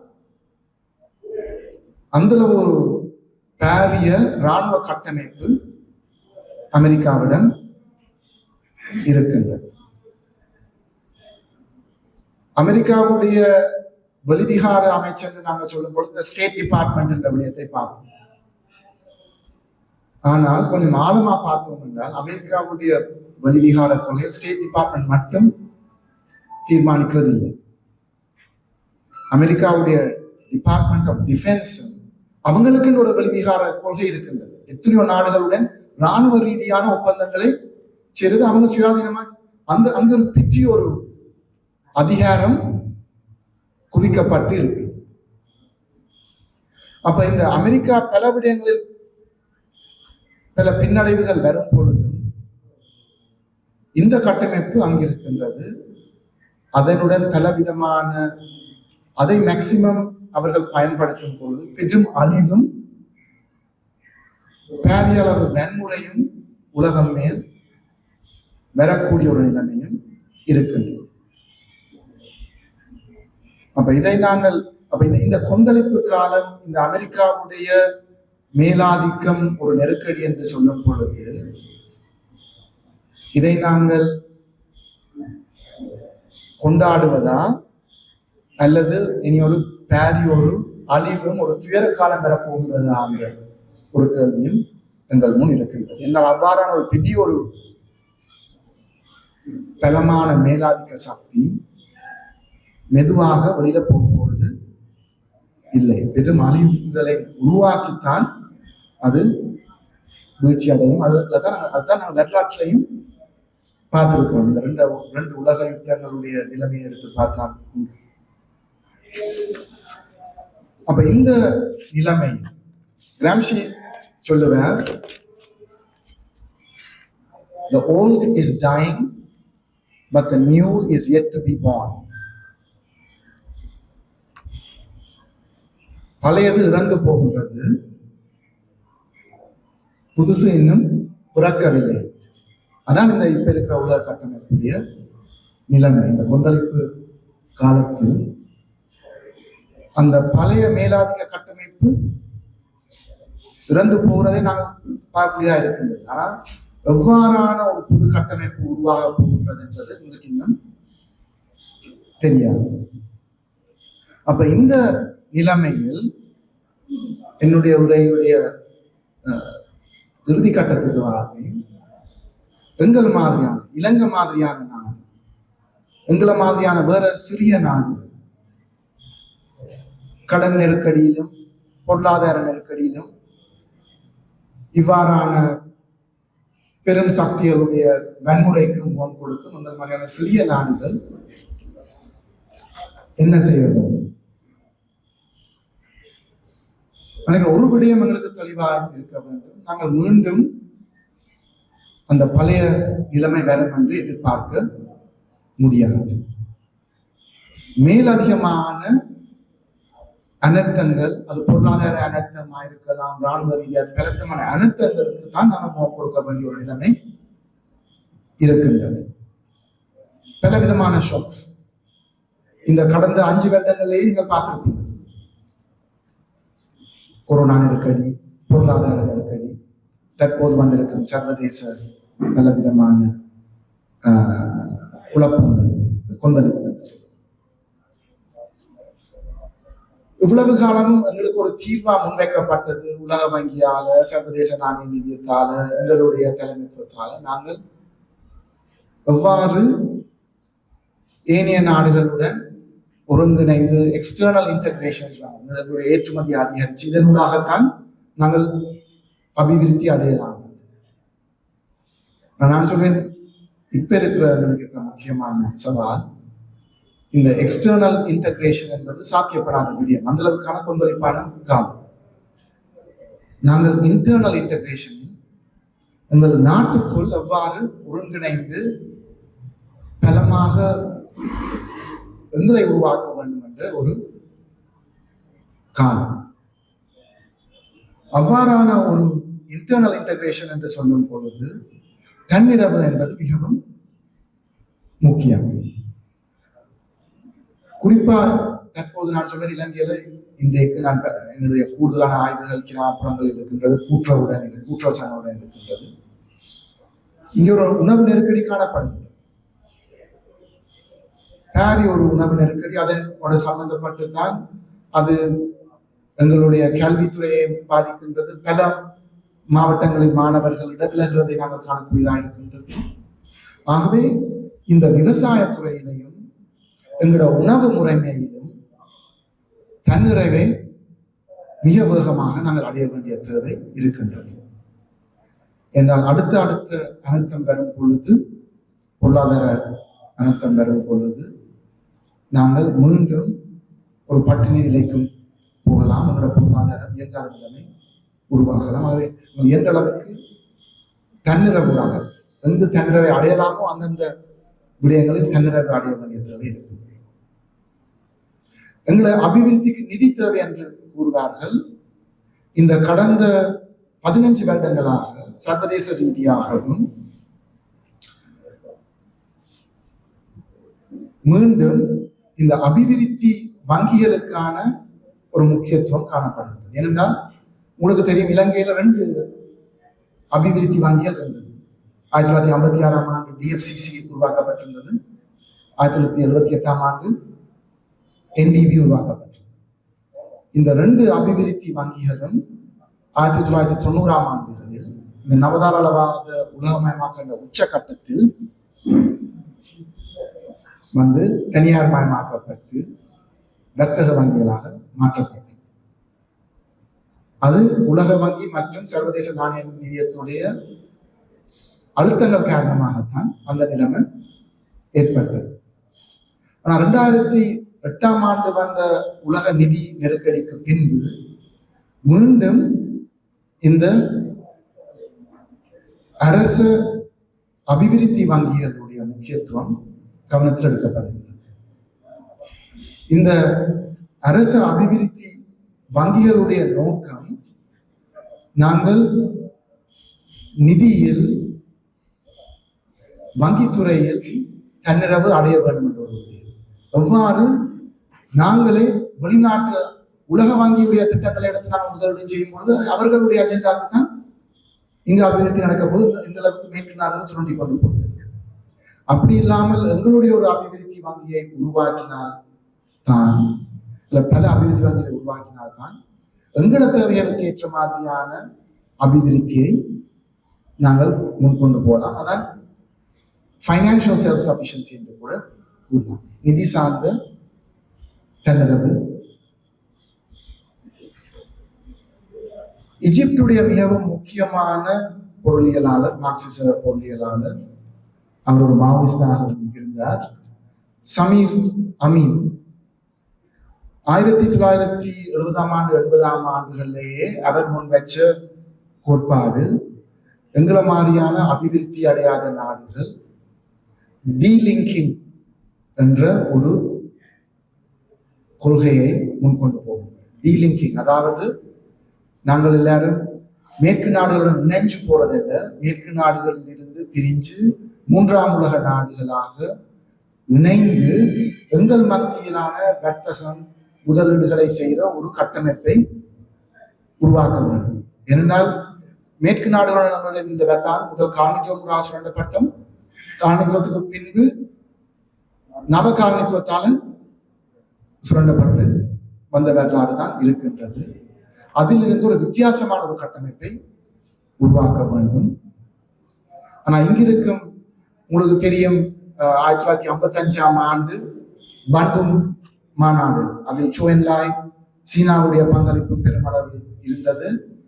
நேரு, நாசர் போன்ற தலைவர்களுடைய பங்களிப்பு எல்லாத்துடன் தான் பண்டும் மாநாடு நடத்தப்பட்டு அங்கிருந்துதான் அணிசாரா இயக்கம் உருவாக்கப்பட்டது. ஆனால் அந்த காலத்துக்கும் இன்றுக்கும் இருக்கிற பெரும் வித்தியாசம் இருக்கின்றது. அந்த காலத்தில் பலவிதமான காலனித்துவத்துக்கு எதிராக போராடிய பலவிதமான முற்போக்கான அது மார்க்சிஸ்டுகளா இருக்கலாம், சோசியலிஸ்டுகளா இருக்கலாம், அல்லது நடுநிலையான முற்போக்கான தலைவர்மார்களும் இருந்தார்கள். ஆனால் இன்றைய காலத்தில் நாங்கள் எங்களை சுற்றி பார்க்கும் பொழுது எங்களுக்கு பக்கத்தில் இருக்கும் பேரன் ஒரு பெரிய சக்தியா இருக்கிற இந்தியாவில் மிகவும் ஒரு வலதுசாரி ஆட்சி தான் காணப்படுகிறது. அப்ப இந்த டீலிங்கிங் என்று சொல்லும்போது நாங்கள் யாரோட இணைவது? என்னுடைய கருத்து அது நாங்கள் சிறு நாடுகளாக ஒரு சமமாக இணையக்கூடிய விதத்தில் நாங்கள் இந்தியாவோடோ சீனாவோடோ தற்போது போமா இருந்தால் அங்கேயும் ஒரு ஏற்றத்தாழ்வு, அதிகார ஏற்றத்தாழ்வு இருக்கின்றது. அப்ப இவ்வாறான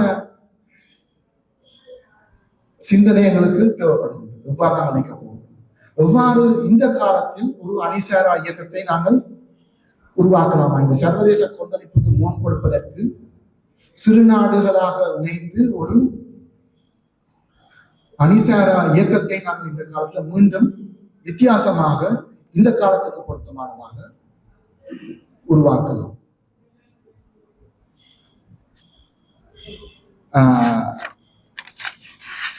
நான் யாழ்ப்பாணத்திலிருந்து வந்திருக்கிறேன் என்ற விதத்தில் தமிழ் அரசியல் இந்த நிலைமையை எவ்வாறு பார்க்க போகிறது?